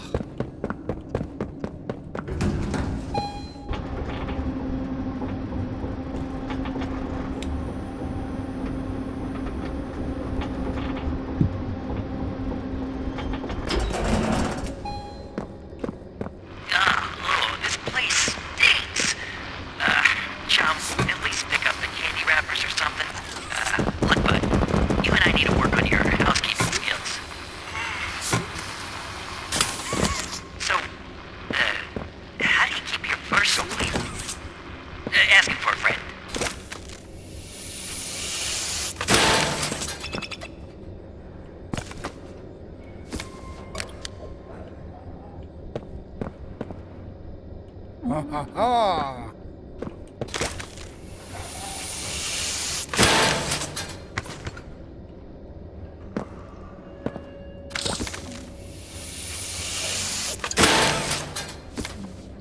Alright, but I'm curious what's down these other ones.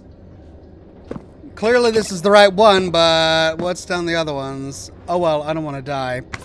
Who is it that's running around and writing all of this in invisible ink?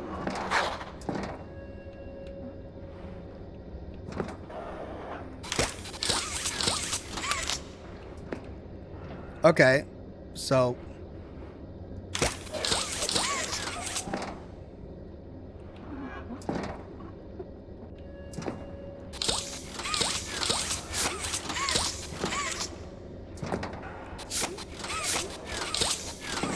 Well, you gave a smiley face on this one. But I guess you lied.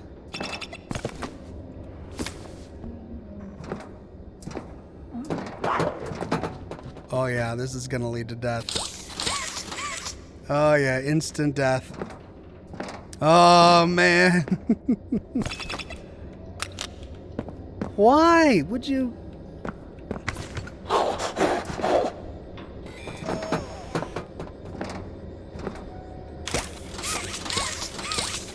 I mean, there's only one I can take. And it's not the one that's marked. Alright, here we go.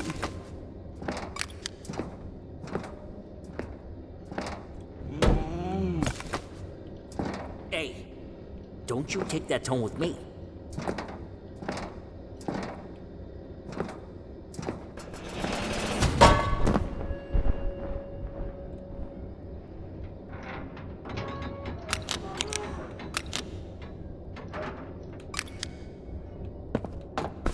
Okay, I guess we're okay.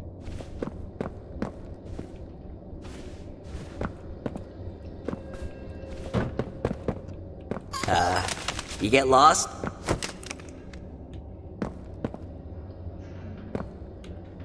Oh, hey, you found something.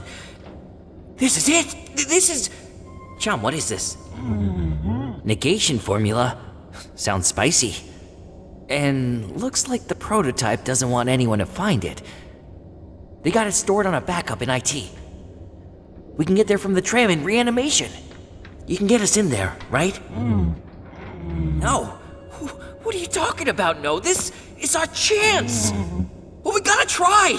Or are you just happy of being the prototype's errand boy now?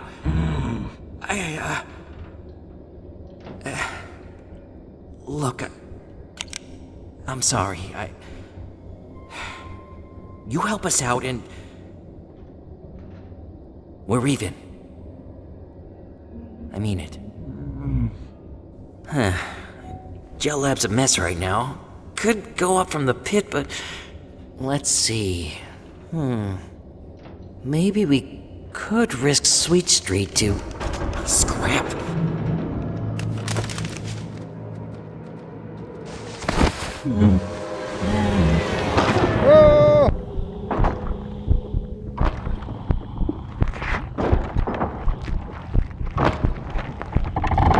I thought I'd find you hiding in here.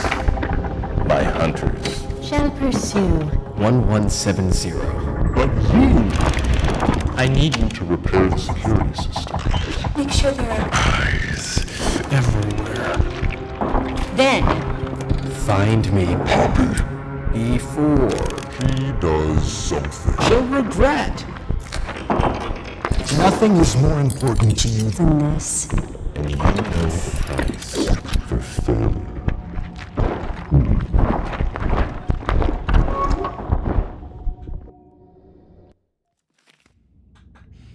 Creepy. Disgusting.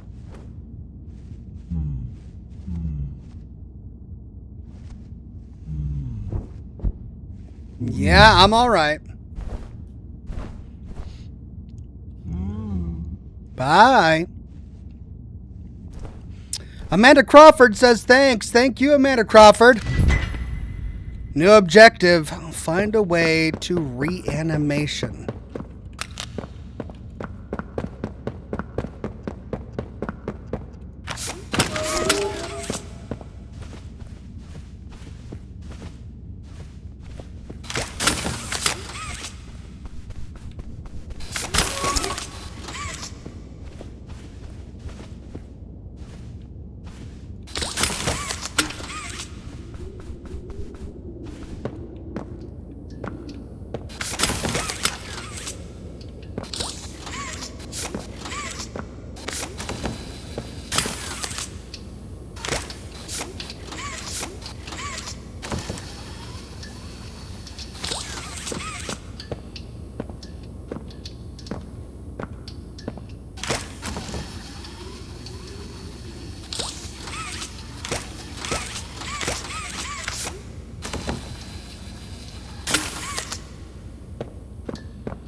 One-way glass? Oh.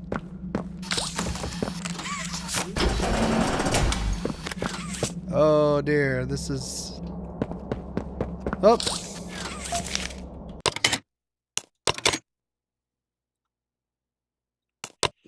Conditioning observations. Midnight. At onset, I'm skeptical of the subject's aptitude for conditioning. He appears to ramble to himself and seems to struggle with focusing. His eyes dart around as if looking for something. Can't say what at this point. Those assigned to ask questions assured us that he was ready. However, given our recent track record, I'm skeptical. 0124. The subject has begun shouting a name, but he struggles to enunciate properly. Lewis? Lucy? Likely, the meshing of bone, muscle, and plush with the medium is the culprit here. We'll continue to monitor and note. 0846. 7 more hours in, and the subject appears to have quieted. Less thrashing against the restraints. Less muttering. 1232. While making my rounds, the subject appeared to be singing and tapping his foot against the restraints. 1236. Subject is now repeating, joy. I live it. I feel it. I am it. 1400 hours. After additional observation time, I can confidently say that the subject's conditioning is now complete. Approved. F. Oh boy. Well, we found a TV, which means a VCR tape should be around here somewhere.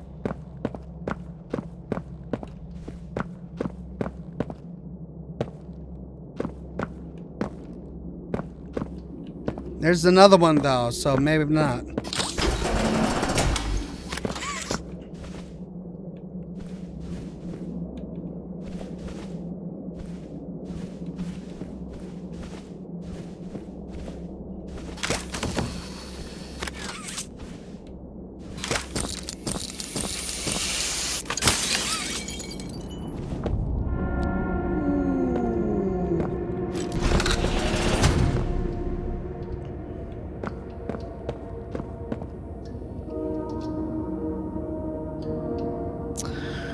Restore power to the facility.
Okay.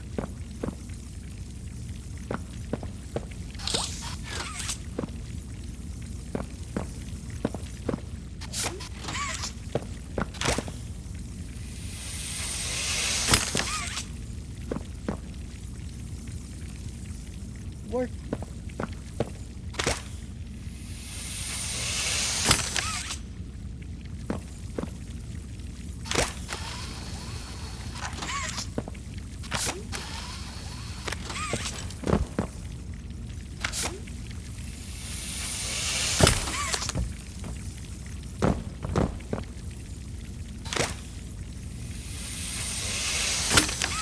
What?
So, chill panel, heat panel, and electrical panel. There's that thing. And it's plugged in there. Ah. I've got a new hand. So I need to put a battery in there. Oh, great. How am I going to get it out of there?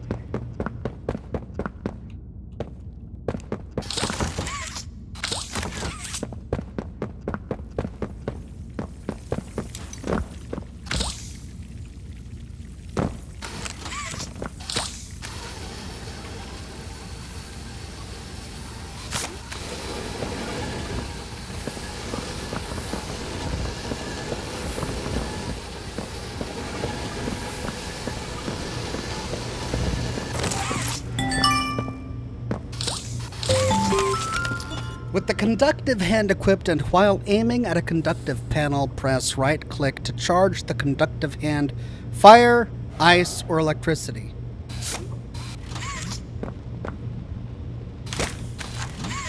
Okay, well, let's go get some ice and see if we can freeze off those growths.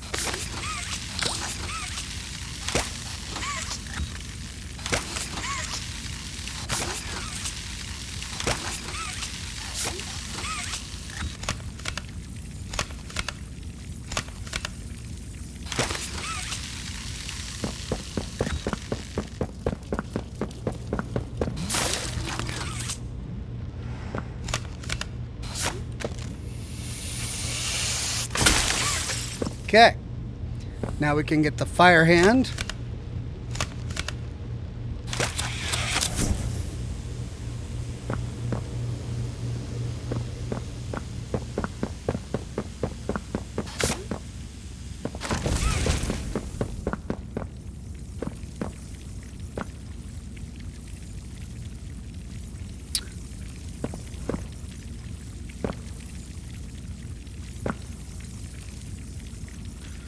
Well, what do we... I guess we burn that off. The fire hand.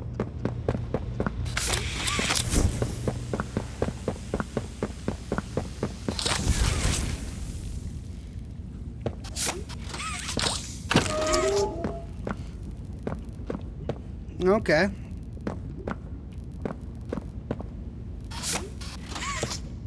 All right, let's go get the ice hand.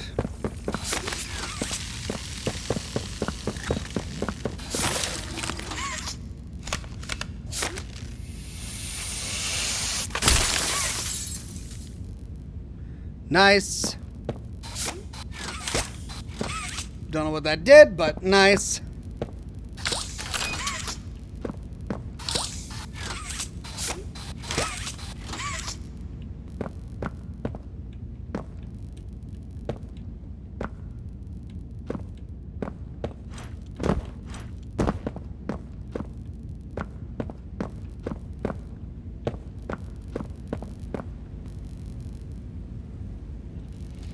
ERB Hastings says, Ox, describe how those cysts smell.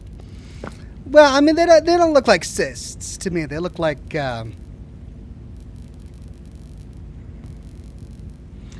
some sort of algae or sludge that grows under a tree.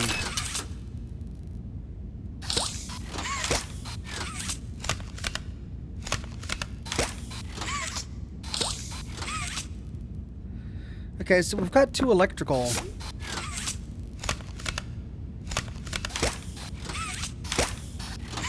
But my hands aren't sticking to them, so I don't know how to harness the electricity from these.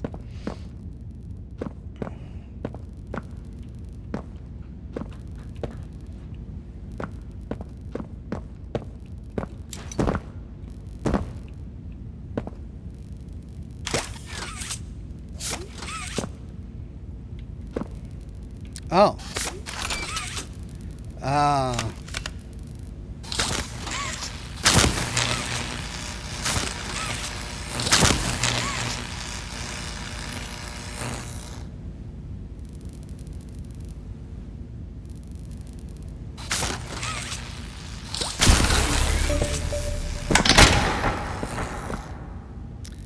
Okay, I did it.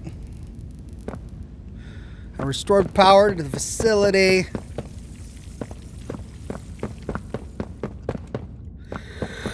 Oh my gosh. The day is catching up with me, folks. I think I need to end this soon. I'm getting tired.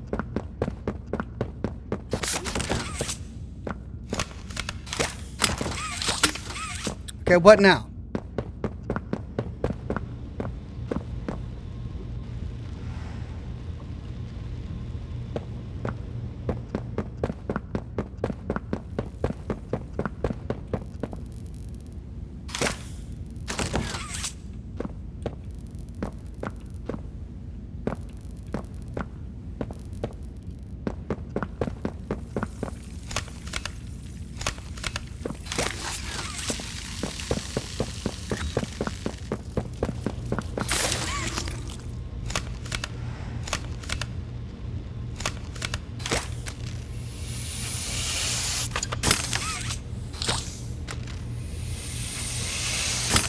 Oh, I can't blow that up, huh? Alright.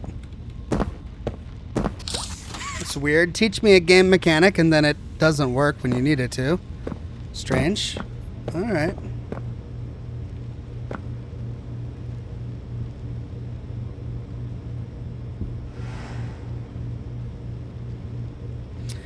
Conductive hand. Target small cluster of poppy gel.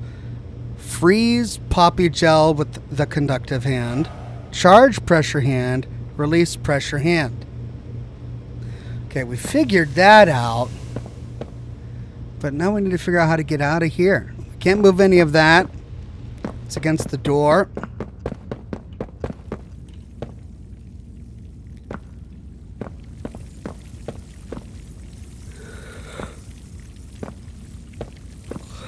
That's a dead end.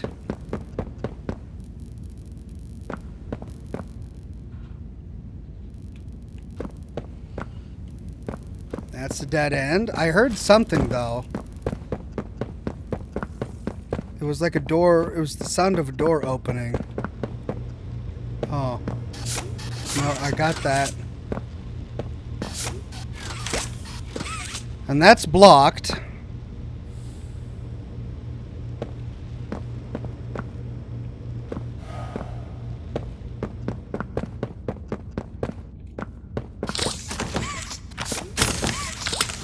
Oh my god.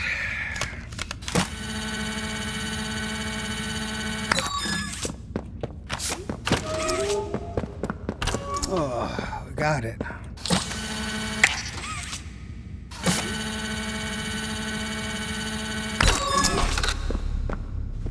Collect memories. 3. Insert disc 1.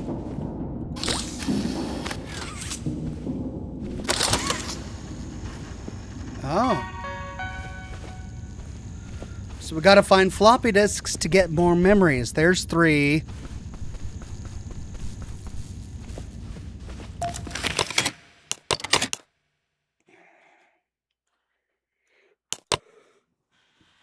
Observation Lily. Headshots you win says you missed a hand scanner above the door. Look up. Yeah, thanks. I eventually found it. What goes around? Lily has been in continuous isolation for 410 days. She has been provided only the bare minimum of food, water, etc. She is childishly naive, wholly ignorant of her crimes. I have moved her. This space is needed. Know, however, that this changes nothing. She will not be allowed to join us. She will not be allowed a quick death. Prototype. Okay, so memories and a code. There's 2.